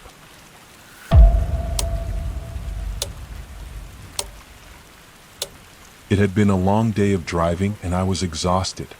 I had been on the road for hours, crossing into unfamiliar territory, and as night fell, I found myself on a stretch of highway that seemed to go on forever. The wind picked up, the rain started to fall harder, and the only sign of civilization was the occasional motel on the side of the road.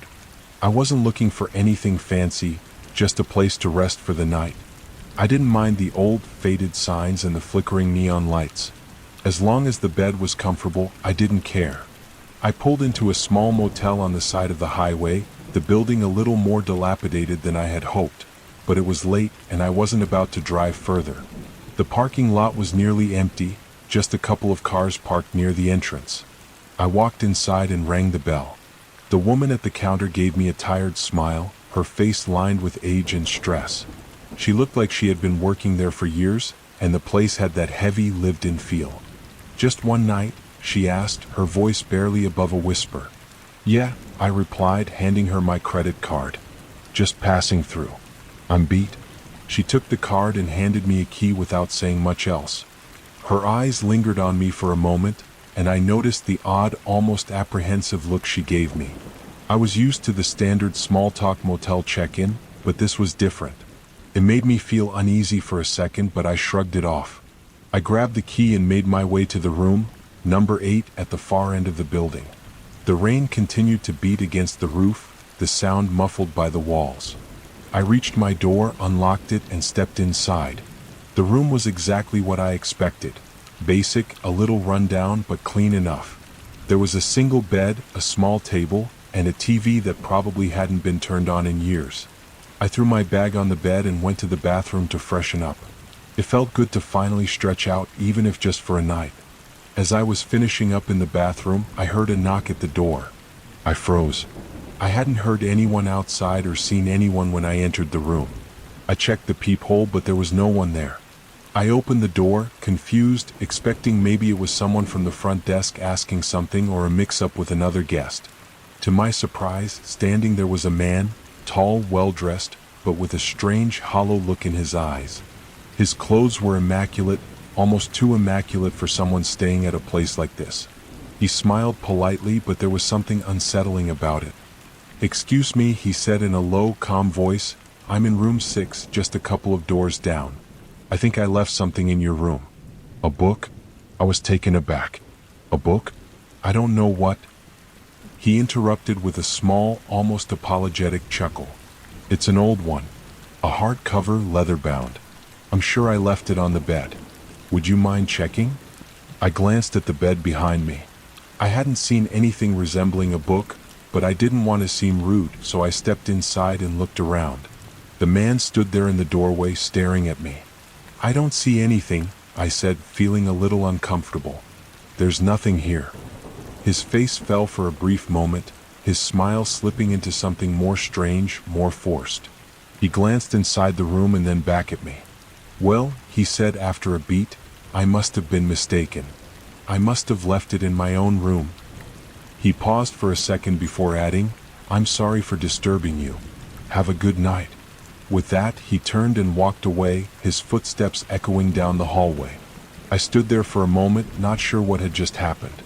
His behavior had been odd, too polite, too rehearsed, like a well-practiced routine. I shook it off. Maybe I was just tired. I locked the door, double-checking, and then climbed into bed, pulling the covers over myself.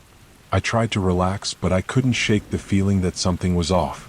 Maybe it was the way the man had looked at me, or the strange calmness in his voice. As I lay there, trying to get some sleep, I noticed something else that made my heart skip a beat. A book. A hardcover, leather-bound book, lying on the bedside table next to me. I hadn't seen it before. I had checked the room thoroughly when I arrived, and there had been nothing there. My mind raced. How had it gotten there? I reached out, my fingers brushing against the book's worn cover. It felt heavy in my hand, and as I opened it, a chill ran down my spine. The pages were yellowed and brittle, the ink faded. I couldn't make out much of the writing, but as I flipped through the pages, one word stood out, scrawled in large letters. "Leave."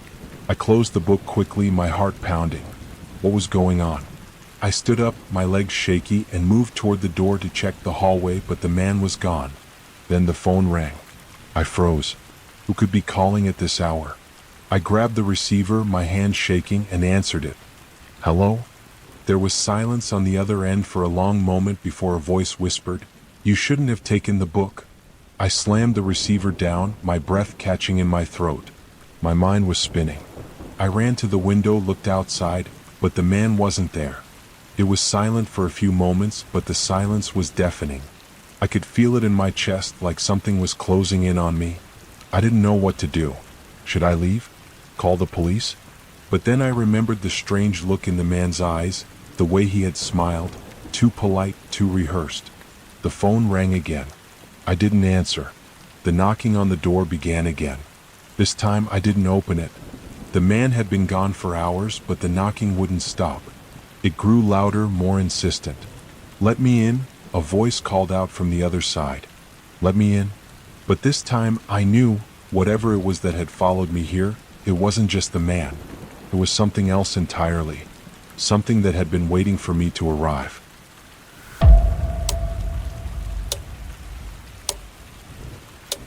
I had rented a cabin for the weekend, desperate for a break from the chaos of everyday life.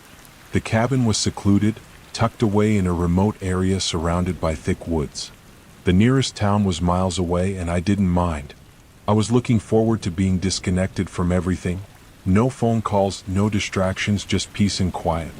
I arrived just before sunset, and the cabin was everything I had hoped for. It was rustic, cozy, and perfectly situated near a small lake. The owner had given me the key and a few instructions about the cabin's amenities, then left without much conversation. I appreciated the solitude.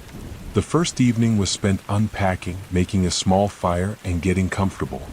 The temperature had dropped quickly after the sun set, and the warmth from the fire felt like a welcome embrace.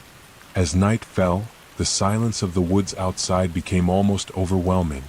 The wind rustled the leaves in the trees, but aside from that, there was nothing but stillness. Around 11 p.m., after finishing a book by the fire, I decided to get some sleep. The cabin had a single bedroom with large windows that let in the light of the full moon. I crawled into bed and pulled the covers up, letting the quiet wash over me. Then I heard it. At first, it was just a faint scratching sound, almost like branches scraping against the window. I dismissed it as wind or perhaps an animal. But then it came again, this time more deliberate, louder. It was coming from outside the window. I sat up in bed, listening intently. The sound wasn't random, it was rhythmic, like someone was gently tapping on the window. My heart began to race.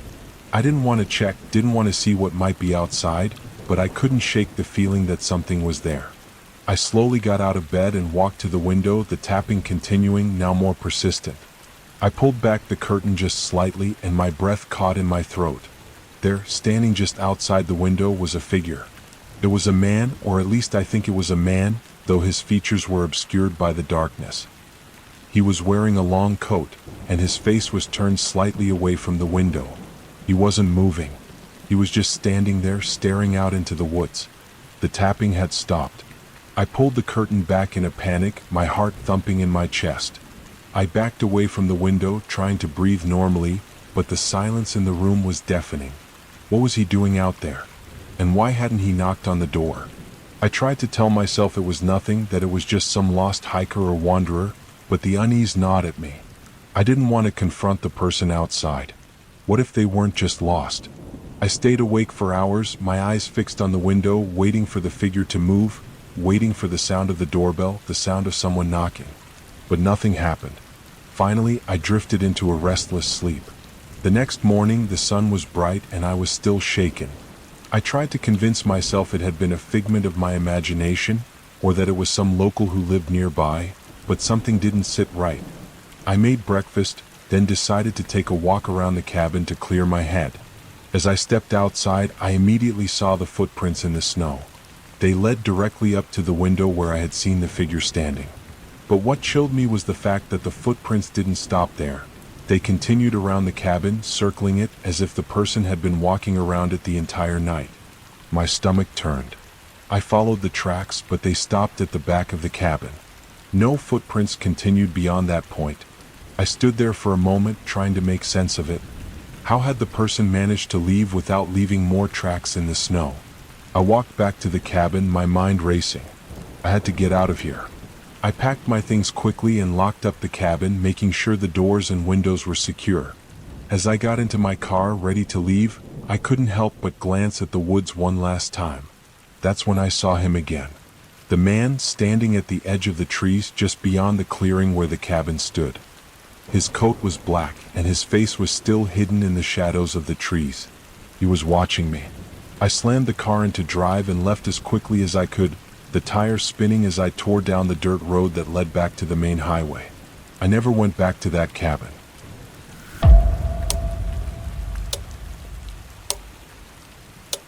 It was supposed to be a quiet weekend, just me and my apartment in the city. I'd been living alone for a few months, enjoying the solitude after a chaotic year. My neighbor, Mr. Harding, had always been an enigma, old, quiet, and rarely seen. I often wondered about him, but never really thought much of it. We'd exchange brief pleasantries in the hallway, but that was about it. One Friday night, after a long day at work, I arrived home to find a strange letter taped to my door. It was plain white, with no return address, just my name written in neat handwriting.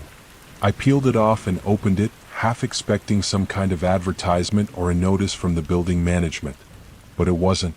The letter simply read, "I'm sorry. I've never meant to disturb you, but you need to leave. You need to get out."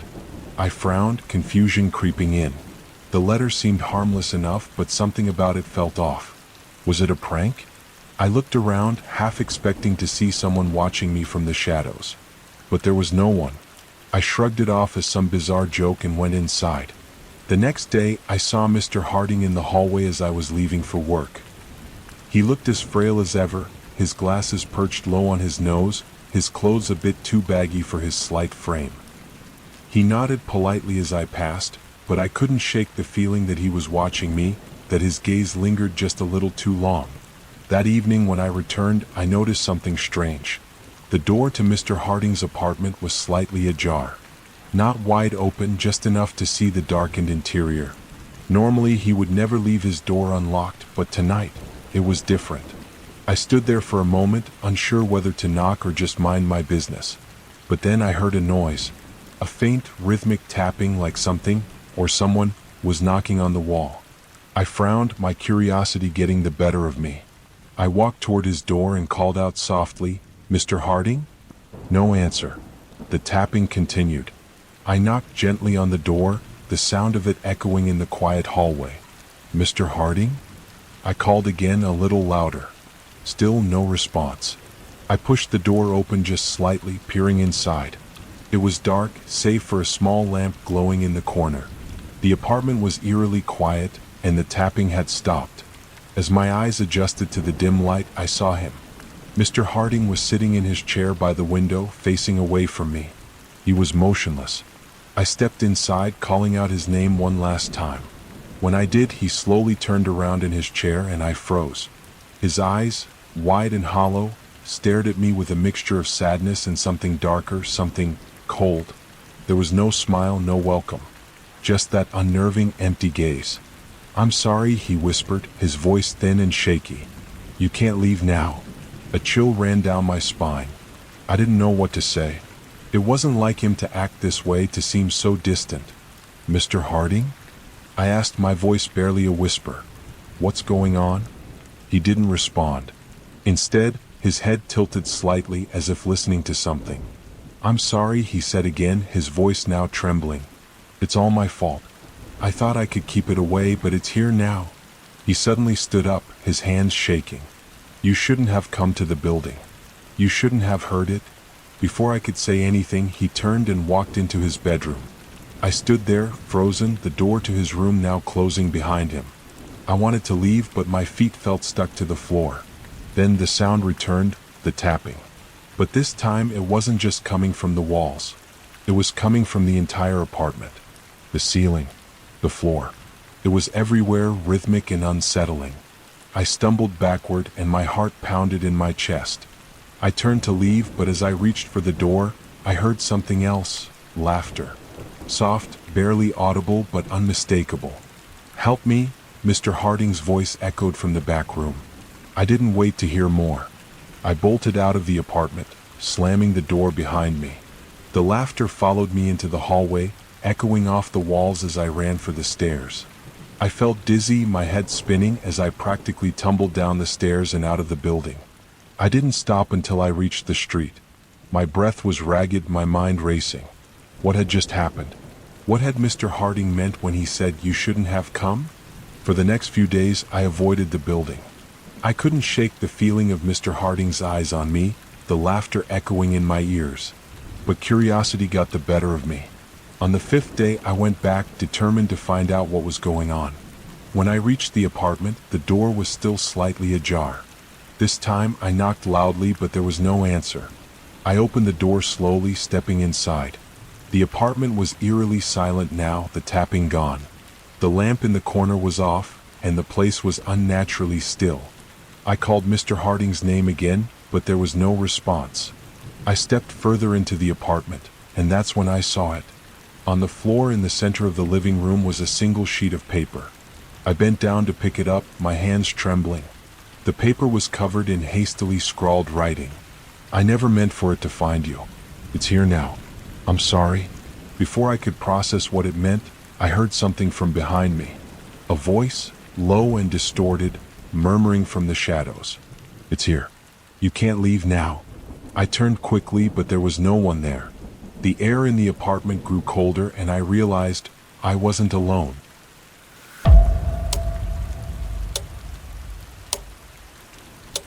I had just moved into the apartment a week ago, and everything seemed fine at first. The building was old, but not in a decrepit way, more like the kind of place with character, with history.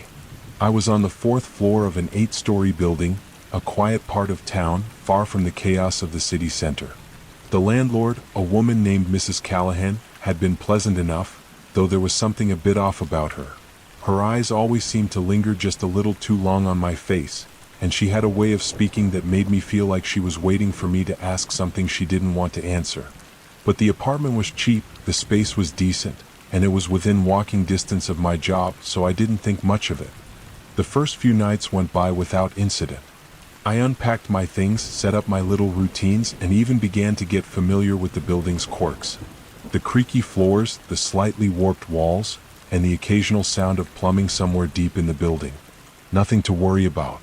Then came the night I noticed the door. It was on the far end of the hallway, behind a locked metal gate that separated it from the rest of the apartments. The door was unmarked, but it wasn't hidden. It was there, plain as day, staring at me every time I walked by. It had no handle, just a small brass keyhole. There were no signs indicating what was behind it, and the hallway around it was always empty, quiet. At first, I thought it was just another utility closet or a maintenance room, something boring and forgettable. But something about it caught my attention. The way the hallway seemed to grow quieter when I passed it. The way the air felt colder near that door, even when the building's central heating was on. The more I tried to ignore it, the more my mind would return to it, making me wonder what was behind that door. What was locked away there? One night, I finally decided to take a closer look. It was around midnight, and I'd just gotten home after a long shift at the bar. The hallway was dimly lit, with flickering lights hanging overhead. I walked past the door, my eyes drawn to it as they always were. I stopped in front of it just for a moment and listened. There was nothing. No sounds from behind it, no movement, nothing at all. I pulled my jacket tighter around me, shivering slightly, and turned to walk away. But just as I did, I heard something, a soft, faint sound coming from the other side of the door. A scraping like nails on metal, followed by a low murmur. It was so soft that I thought I might have imagined it, but the sound was unmistakable. I turned back, my curiosity getting the best of me, and approached the door. I leaned in closer, my breath catching in my throat. The keyhole was small, but I could just make out a dark shape moving on the other side. The sound stopped as soon as I pressed my ear to the door. It was like whoever, or whatever, was behind it knew I was listening. I pulled away quickly, feeling a wave of unease wash over me. What the hell was going on in there? My pulse was racing, and I started walking away, but the thought of that door, of what was behind it, gnawed at my brain. I knew I wasn't supposed to know. I knew I should leave it alone. But the more I walked away, the more I felt like I had to know. I didn't sleep that night. I tossed and turned in bed, hearing that scraping noise again in my mind, the low murmur like something was moving behind that door, just waiting. The next day, I decided to ask Mrs. Callahan about it. I caught her in the hallway as she was leaving for the day. She was holding her keys, her face carefully neutral, but I could tell she had been expecting this question. "What's behind that door?" I asked, trying to sound casual. She froze, her eyes narrowing slightly. "What door?" "The one at the end of the hallway," I said, gesturing vaguely. "The one behind the gate.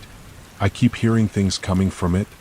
Her expression flickered for just a moment, something like surprise, then quickly masked by a forced smile. "Oh, that one." She cleared her throat. "It's just a storage room. We don't use it anymore, and it's locked for safety reasons. Nothing to worry about." I wanted to push, to ask more questions, but something in her voice told me not to. She had closed the conversation with that simple answer, her smile tight, almost rehearsed. But that night, I couldn't shake the feeling that she was lying. There was something behind that door, something she didn't want me to know about. And as much as I tried to resist, the curiosity gnawed at me again, growing stronger. I waited until late in the evening, long after the building had quieted down. The lights in the hallway flickered as usual, the coldness in the air biting at my skin. I took a deep breath and stood in front of the door again, feeling that strange magnetic pull. The gate was still locked, just as it always was, but this time I had a plan. I had noticed something earlier, a small, rusted key hanging on a hook behind the maintenance closet door. I had no idea what it opened, but it didn't take long to figure out. The key fit perfectly into the lock. I turned it slowly, my heart pounding in my chest. As the door clicked open, the air in the hallway seemed to shift, colder, heavier. The scraping sound returned, louder now, almost frantic, as if whatever was inside had been waiting for this moment. I stepped inside. The room was pitch black, but there was a faint light from the far corner. I moved toward it cautiously, the sound of my footsteps echoing in the silence. The room was filled with old furniture, dusty and abandoned. But at the far end, illuminated by the dim light, was a single object. A large mirror, framed in dark wood, its surface cracked and smeared with something dark. I reached out, my hand trembling, and touched the glass. The instant I did, the scraping sound stopped, and the mirror, strangely, began to clear, revealing a reflection I wasn't expecting. It wasn't me. Standing in the mirror was the face of someone I recognized, Mrs. Callahan. Her eyes were wide and empty, her lips twisted into a strange, silent scream. But the reflection didn't move. It was like she was trapped in there, staring back at me, her mouth opening and closing, but no sound coming out. The reflection of her hand raised toward me. Before I could react, the door slammed shut behind me. I turned around in a panic, my breath coming in quick gasps, but the room was empty. No lock, no gate, no way out. I turned back to the mirror, but the reflection was gone. And then I heard it. The scraping sound coming from the walls, from the ceiling. It was getting closer. Something was waiting. And it wasn't Mrs. Callahan.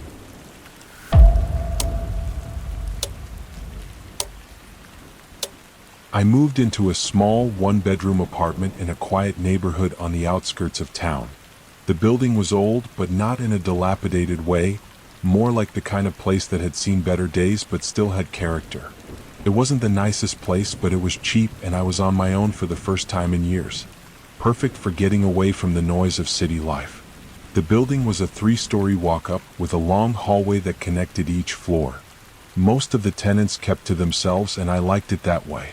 I was an introvert, and the solitude suited me just fine. My neighbor, an older woman named Mrs. Clark, lived across the hall from me. We exchanged pleasantries now and then, but I rarely saw her. The only other person I'd met was the landlord, who was a distant, grumpy man who lived in the building's basement. At first, everything was fine. I spent my days working and my nights reading or watching TV in my apartment. But after a few weeks, I started to notice something strange. Every time I'd leave or return to my apartment, I'd catch a glimpse of someone watching me from the hallway. It wasn't a full-on stare, but just enough for me to feel uncomfortable. I'd see a shadow from the corner of my eye, or someone would move quickly behind a door. At first, I thought it was just the building's creaks and groans playing tricks on me, but over time it became more unsettling. The moments when I caught someone peeking felt deliberate, as though they were waiting for me to notice. One evening, after a long day of work, I returned home and found the hallway empty as usual. I unlocked the door and stepped inside, but then I froze. Out of the corner of my eye, I saw a figure standing in the stairwell just a few feet away from my door. It was Mrs. Clark. She was standing there, motionless, just watching me. Her eyes were wide and she didn't say anything. I felt my chest tighten as I looked at her. I smiled awkwardly, but she didn't smile back. Instead, she just nodded slowly and turned to walk back into her apartment. I didn't know what to think. Maybe she was just being friendly, or maybe not. But something about it felt wrong.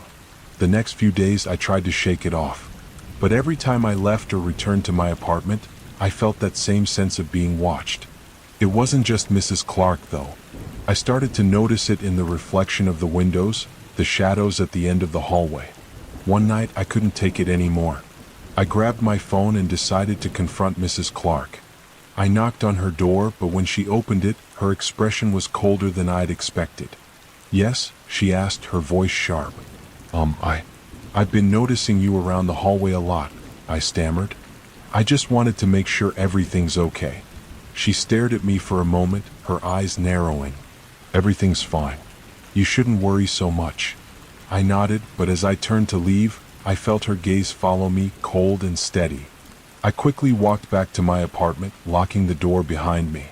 That night I had trouble sleeping. I couldn't shake the feeling that someone was standing just outside my door waiting. The silence in the apartment was deafening, and every creak of the building made my heart race. Around 3 a.m. I woke up to a soft knock at my door. At first I thought I was dreaming, but then it came again, gentle, deliberate, and steady. I lay still in bed, my breath shallow, trying to convince myself it was nothing. But then the door handle turned. I shot up in bed, panic flooding through me. The door didn't open, but I could hear something, or someone, on the other side, shifting, waiting. I grabbed my phone, but it was dead.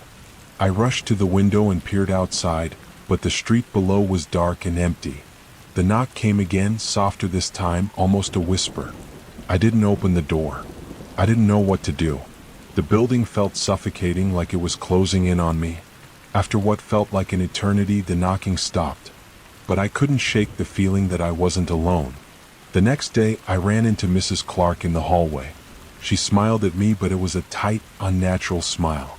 "You must be tired," she said softly. "You look like you haven't slept well." I forced a smile, but I couldn't shake the feeling that she knew, that she was somehow involved in whatever was happening. Later that night, I decided to pack up and leave. The strange feeling in the building had become too much to ignore. But as I grabbed my things and headed for the door, I glanced down the hallway one last time. There was Mrs. Clark standing at the end of the hall, her face blank, staring directly at me. Her eyes followed me all the way down the stairs, and even as I got into my car and drove away, I could still feel her gaze on me.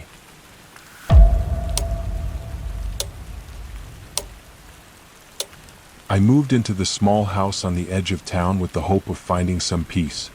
It was an older property with faded white paint and a garden that had clearly been neglected for years. The kind of place people would walk past without a second glance. But that's exactly what I wanted. Somewhere quiet, isolated, where I could escape the busy city life and have time to think. The house sat on a quiet street, lined with trees, and there was barely any traffic. I had always liked living away from the crowd, and this place seemed perfect.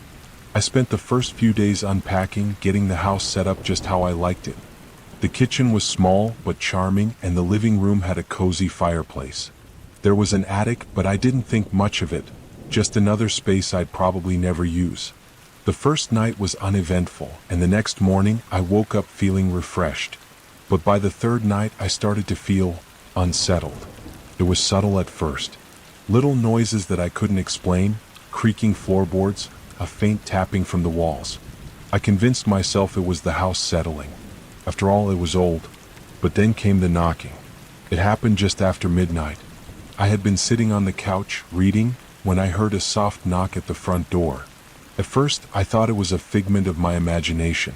I got up, peered through the peephole, but saw nothing. I checked the porch, the driveway, nothing. I assumed it was just a prank or a passing vehicle, and I went back to my book. Then the knocking came again, louder this time, as if someone was standing right outside. I felt my heart begin to race. I hesitated, but curiosity got the better of me. I opened the door, only to find an empty porch. The street was completely still, not a sound except for the distant rustle of trees. I stepped outside, looking around, but there was nothing. I closed the door and locked it, but the feeling of unease lingered. That night, the knocking came again, this time more urgent, more persistent. It seemed to echo through the walls, almost as if someone was right outside calling to me. I could feel the hairs on the back of my neck standing up. I went to the window, peered outside, but saw no one. I wanted to call the police, but what would I say? That someone was knocking on my door at midnight? I didn't have proof, just the overwhelming sense that something wasn't right. The next day, I did some research on the house and its history. It had been vacant for years, which made sense since it was so isolated. But there was something odd. An old news clipping I found online mentioned a family that had lived in the house many years ago. The family had mysteriously disappeared. No one knew what had happened to them, and the case was never solved. That night, the knocking came again. This time I was ready. I waited by the door, watching through the peephole. And then I saw him. A man standing just outside, staring directly at the door. His face was obscured by shadows, but I could make out his figure. Tall, thin, wearing an old coat, almost like he'd stepped out of a different time. I froze. He stood there, unmoving for what felt like an eternity, and then he knocked again. I backed away from the door, my breath shallow. My mind raced. Who was this man? What did he want? The doorbell rang, shattering the silence, and I jumped in shock. The man wasn't knocking anymore. Now he was ringing the bell. I didn't know what to do. I wanted to call the police, but I couldn't take my eyes off the door. I couldn't move. I heard a faint voice then muffled through the door. Let me in. Let me in. The voice was low, almost whispering, but it was unmistakable. I felt a cold wave of fear wash over me. I backed away, shaking my head, trying to convince myself I was imagining it. But the knocking continued, now joined by that soft, pleading voice. Please, it whispered. I'm cold. Let me in. I ran to the window and looked out, but the man was gone. The porch was empty. I didn't know what to do. I stayed up the entire night, too terrified to fall asleep, too afraid that I would hear that voice again. The next morning, I decided to leave. I couldn't stay in that house anymore. But when I went to the door to grab my things, I saw something that stopped me cold. There, on the ground in front of the door, was a single footprint in the snow, and it was facing me. I don't know who that man was or what he wanted, but I know one thing, he's still out there waiting. I left the house, never to return, but every time I close my eyes, I see his face in the window, his cold, empty stare. And I hear that voice. Let me in.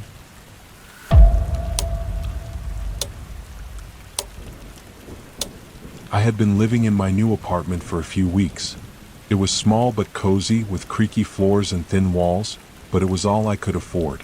The building was old, built in the 1920s, and it had that classic charm. Arched doorways, a tall, narrow staircase, and a long, dimly lit hallway. The place wasn't fancy, but it had character. The neighbors were quiet. Most of the time, I barely saw anyone except the occasional figure passing by. The landlord, an older woman named Mrs. Walker, was pleasant enough but a little eccentric. She often gave me strange, cryptic advice about the building, like don't wander too far from your apartment at night, or don't ever look in the hallway mirror after dark. At first, I thought nothing of it. Old buildings often have their quirks, right? The first week was uneventful, and I settled into a routine. Work, dinner, sleep. But then, one evening, something caught my eye.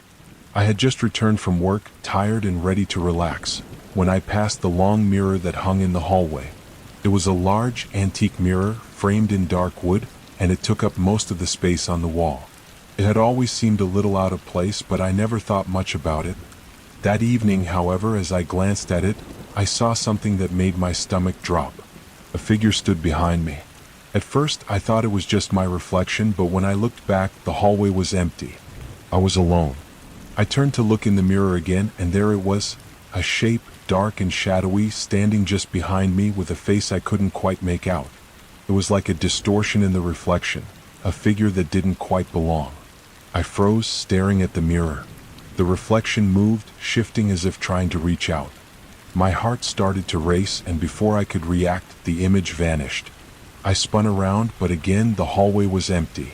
I didn't know what to think. My mind raced. Was I imagining things? Was I just tired from work? But the unease lingered, gnawing at me. The next night, I couldn't shake the feeling. I walked past the mirror again, slowly this time, glancing into it. There was nothing. No shadow, no figure. Just my reflection looking back at me. But then, from the corner of my eye, I saw something move. A dark shape appeared in the reflection, standing just behind me. My breath caught in my throat. The figure was closer this time, its face still obscured, but its presence was undeniable. I didn't turn around this time. I ran back to my apartment, slamming the door behind me. I spent the rest of the night in my room trying to forget about the mirror, but I couldn't. It was as if the reflection was calling me, waiting for me to come back. The following day, I decided to confront it. I couldn't live like this, constantly wondering what was behind me in that mirror. I made my way to the hallway and stood in front of it, my heart racing. I looked into the glass, searching for any signs of movement. For a long moment, nothing happened. The hallway was silent, and the reflection was just me, normal, uneventful. Then a soft tapping sound came from behind me. I froze. I slowly turned my head, but there was nothing there. I turned back to the mirror, and that's when I saw it. The figure was standing right behind me. This time its face was clearer, but it wasn't human. The eyes were hollow, its mouth stretched into a twisted grin. It moved slowly toward me, but its reflection didn't match its movements. It stayed frozen in place like a puppet caught mid-motion. I slammed my hand against the mirror, my breath shallow, but the figure didn't disappear. It only stared back at me, its grin widening. That was when I heard the voice, soft, whispering from the depths of the mirror. "Leave this place." I stumbled back, my head spinning, and the figure in the mirror seemed to lean forward as if it was trying to break through. I couldn't stand it anymore. I ran to the landlord's office, my mind in chaos, my words stumbling over each other. When I told Mrs. Walker what had happened, she didn't seem surprised. "You saw it, didn't you?" she asked calmly. "The one in the mirror. It's been waiting for someone to see it again. It only shows itself to those who are ready." I tried to speak, but my throat was dry. What does it want?" She looked at me with something like pity in her eyes. "It doesn't want anything. It just wants to be seen." I moved out the very next day, leaving the apartment behind. But as I drove away, I looked back one last time at the building. The hallway light flickered as the sun began to set, and I could swear I saw a shadow moving across the window of the apartment I had left behind.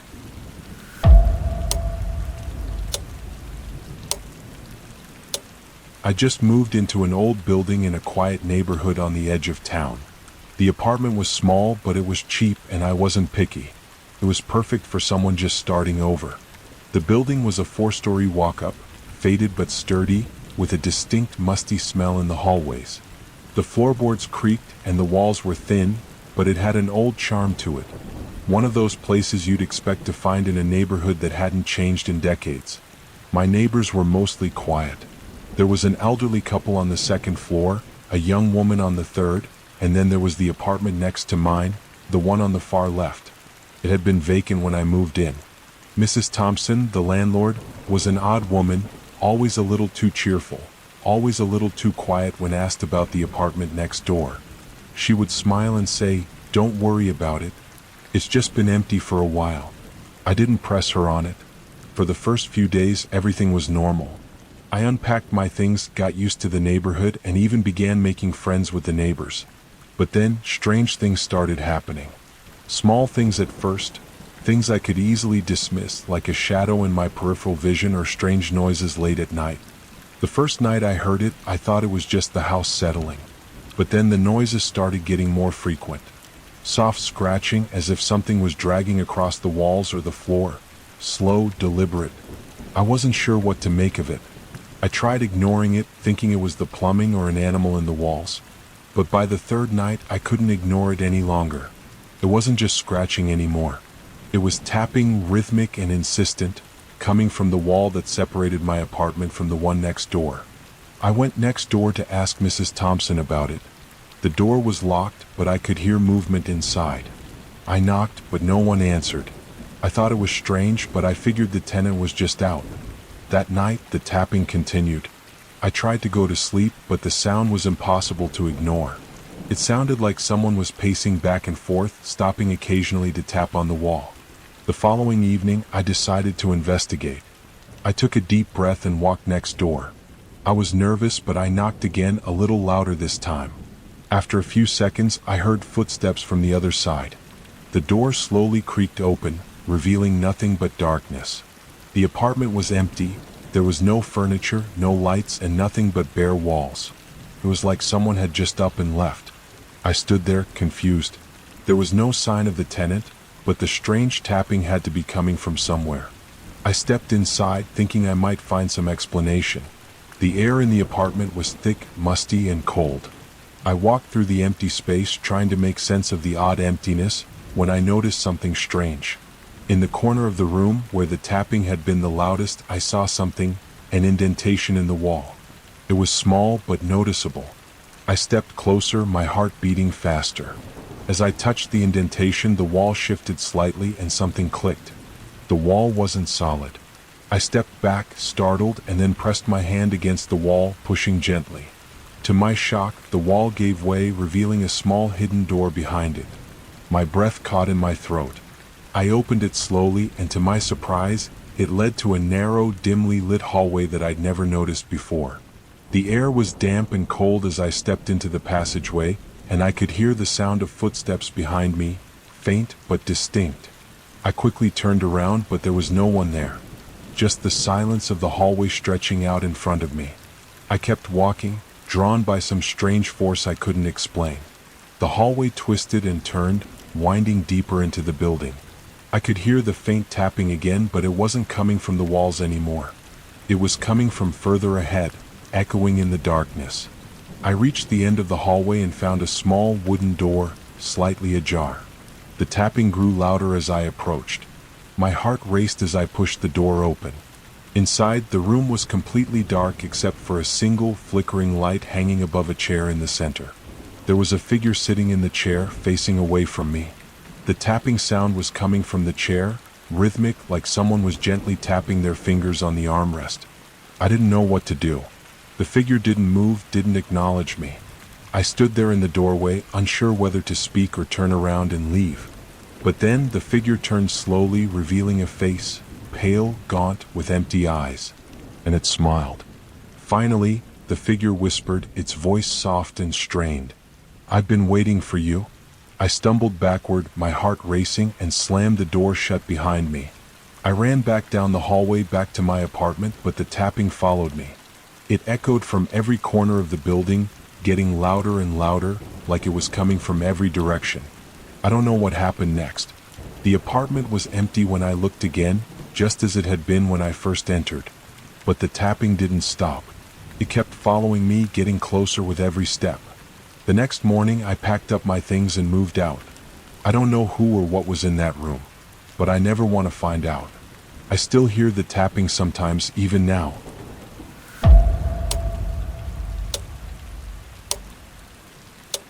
I had been living in my apartment for a few months when I first noticed the sounds coming from the walls.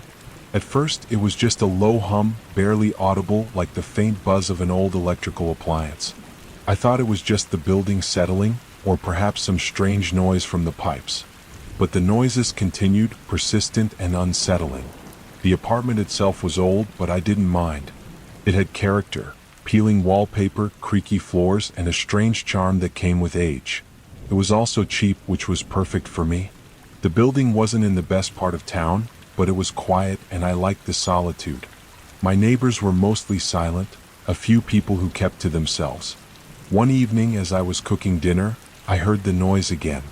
This time it was louder, a distinct scratching sound like nails dragging across wood. I paused, my knife hovering mid-air, trying to figure out where it was coming from. The scratching seemed to be coming from the wall directly behind the stove. I walked over and pressed my ear against the wall. The scratching stopped for a moment, then resumed. It was rhythmic, deliberate. I stepped back, my heart starting to race. I lived on the third floor, and the building had thick walls, so it was impossible for the sound to be coming from the outside. It had to be coming from inside the walls. I shrugged it off, thinking it might be a rodent or some other animal trapped in the walls. Still, it unnerved me, and I couldn't shake the feeling that it wasn't just an animal. That night, as I lay in bed, the scratching started again. This time it was accompanied by something else, muffled voices. Soft whispers, barely audible but unmistakable. I could hear them clearly, though I couldn't understand the words. It sounded like someone was speaking just behind the wall, as though they were right there with me. I froze, my heart pounding. The voices were low but urgent, and the scratching grew louder. I pulled the covers over my head, trying to block out the noise, but it didn't help. The voices and scratching continued, filling the room with an eerie, oppressive feeling. The next morning, I decided to investigate. I couldn't stand it any longer. I needed to know where the noise was coming from.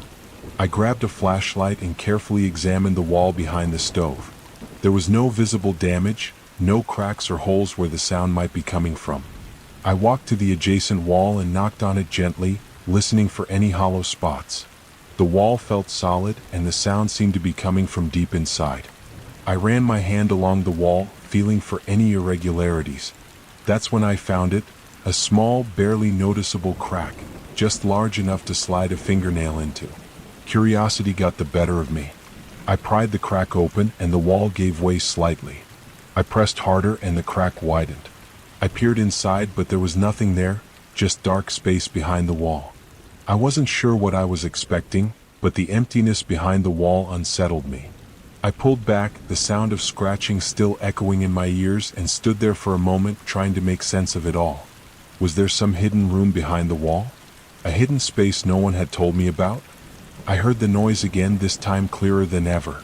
The scratching, followed by those faint voices, now louder than before. But it wasn't coming from the wall. It was coming from the floor. I dropped to my knees and pressed my ear against the ground. The floor was solid, old wood, but the scratching had grown more insistent, and the voices were clearer now. They weren't just whispers anymore. They were words I could almost understand. Help me, let me out. I recoiled, heart racing, the blood draining from my face. I couldn't believe what I was hearing. The voices sounded so real, so desperate. There was someone, or something, beneath the floor. My pulse hammered in my ears as I scrambled to my feet, looking around the room. What the hell was going on? I needed to leave, but I couldn't. The voices were calling me, pulling me in. I grabbed a screwdriver from the drawer and knelt down to the floorboards. I pried one loose, my hands shaking. The sound grew louder. I lifted the board, revealing a small, dark space beneath. The air was cold and stale, and there was someone, moving in the darkness below. I dropped the screwdriver, stumbling backward, and the floorboard fell back into place. The voices stopped. I didn't sleep that night. I spent hours staring at the floor, waiting for the voices to return. But they didn't. The next morning, I left the apartment and called the landlord. I told her about the noise, about the scratching and the voices. She listened, but her response was cold, distant. "There's nothing down there," she said. "The building's old and sometimes the pipes make noises. That's all it is." But when I returned to the apartment later that day, the floorboard had been removed. The small space beneath the floor was wide open, empty. I never went back to that apartment after that. I couldn't shake the feeling that whatever was down there was still waiting. And sometimes when I close my eyes, I can still hear the scratching.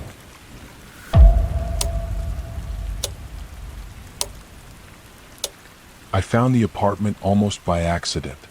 It was tucked away at the end of a quiet street, a narrow 3-story building with old brick walls and a faded sign above the door. The rent was cheap, and the landlord, a gruff man named Mr. Keller, seemed eager to rent it out. I didn't ask too many questions. The building was old, the floors creaked, and the walls were thin, but the place had a certain charm to it. The hallway was long, stretching down to a single door at the very end, which was always locked. I never thought much about it. Most of the apartments on the floor were empty, save for a few quiet neighbors who rarely came out. For the first few weeks, everything was fine. The apartment itself was small but comfortable, and the building felt peaceful. I settled into a routine, spending my days at work and my evenings alone in my apartment. The other tenants, when I did see them, were friendly but kept to themselves, which suited me just fine. But there was something about the locked door at the end of the hall that started to bother me. At first, I'd pass by it every day, barely noticing it. But then, over time, I began to feel like it was watching me. I'd hear strange sounds coming from behind it, soft creaks like someone was moving around, or the faint sound of a door shifting in its frame. I told myself it was probably just the building settling, but the feeling wouldn't go away. One night, after hearing the sounds again, I decided to investigate. I hadn't seen anyone on that floor for days, and curiosity got the better of me. I walked down the hallway, the dim light above flickering as I approached the locked door. I stood there for a moment, listening. It was silent now, but I had definitely heard something before. I reached out, and for the first time, I touched the door.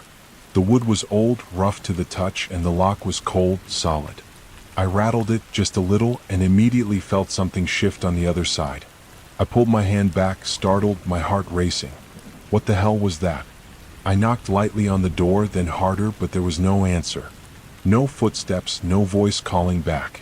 I turned around, deciding to leave it alone for the night. But as I reached my apartment door, I heard something. A faint voice. It was coming from the other side of the locked door, barely audible but unmistakable. "Help me." I froze. My mind raced and the hairs on the back of my neck stood up. Was it someone trapped behind that door? Was it all just a trick of the building's old plumbing?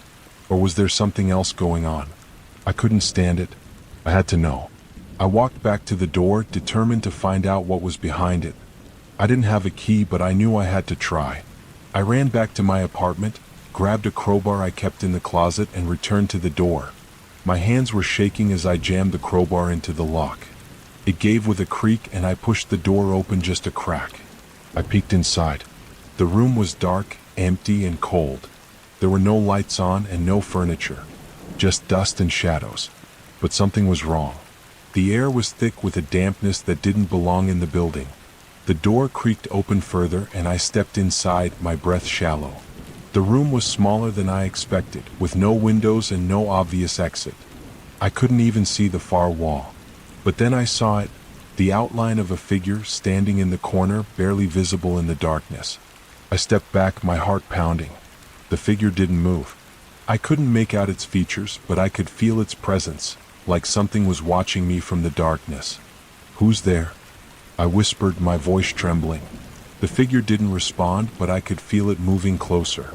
Slowly, almost imperceptibly, it started to shift toward me, its feet dragging along the floor with a soft, scraping sound. I stepped back, my mind racing. What was going on? Why was there someone locked in here?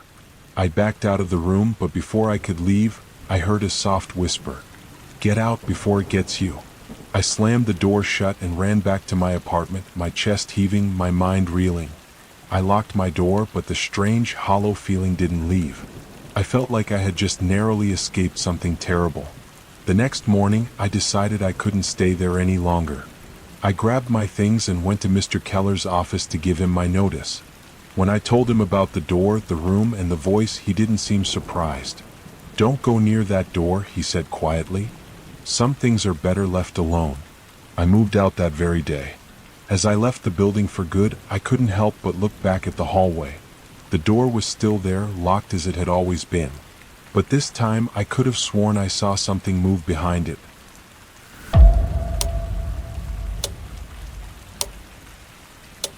I had just moved into a new apartment in a quiet, somewhat run-down part of the city. It wasn't anything special, but it was affordable, and I was eager to leave behind the noisy, cramped space I had been renting before. The building itself was old, with cracked windows and faded paint, but it had a certain charm to it. The kind of place where you didn't expect much to happen, but you'd be surprised if you stayed long enough.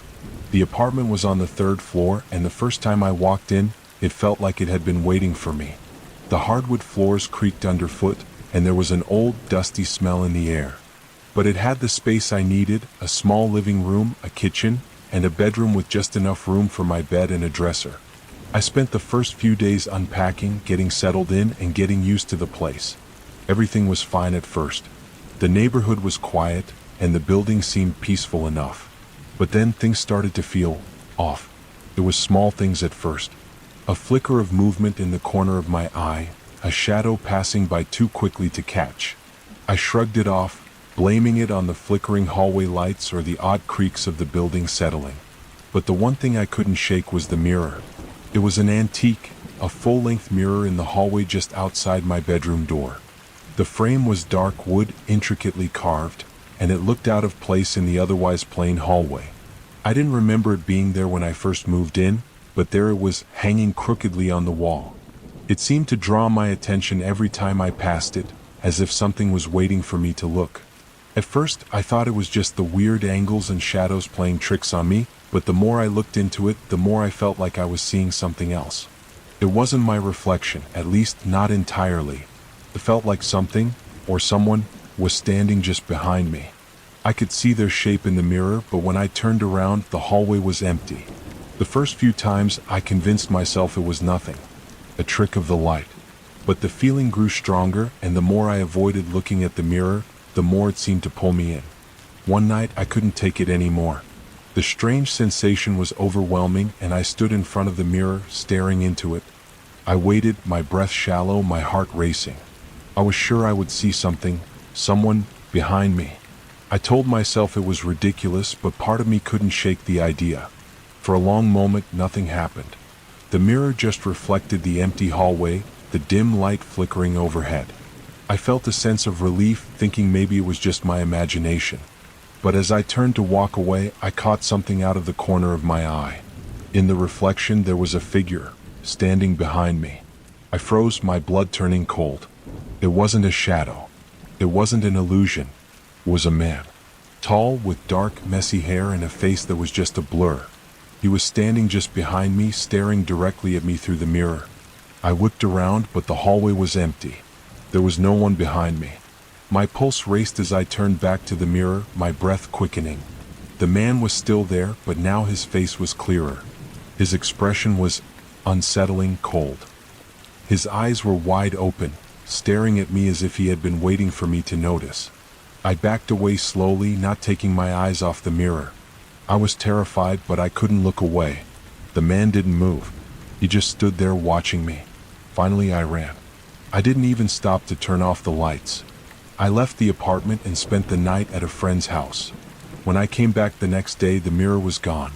The spot on the wall was bare, the frame nowhere to be found. I called the landlord to ask about it, but she claimed she had no idea what I was talking about. There had never been a mirror there. I couldn't make sense of it. I didn't know if I had imagined the whole thing, if it had been some trick of the mind, or if something else had happened. But I couldn't stay in that apartment any longer. I moved out a week later, and I've never been able to shake the feeling that the man in the mirror was real, and that he's still waiting for someone else to look into it. I don't look at mirrors the same way anymore.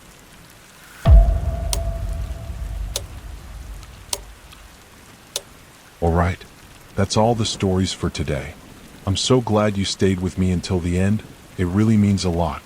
If you enjoyed this video, don't forget to like, comment, and subscribe. I'll see you next time.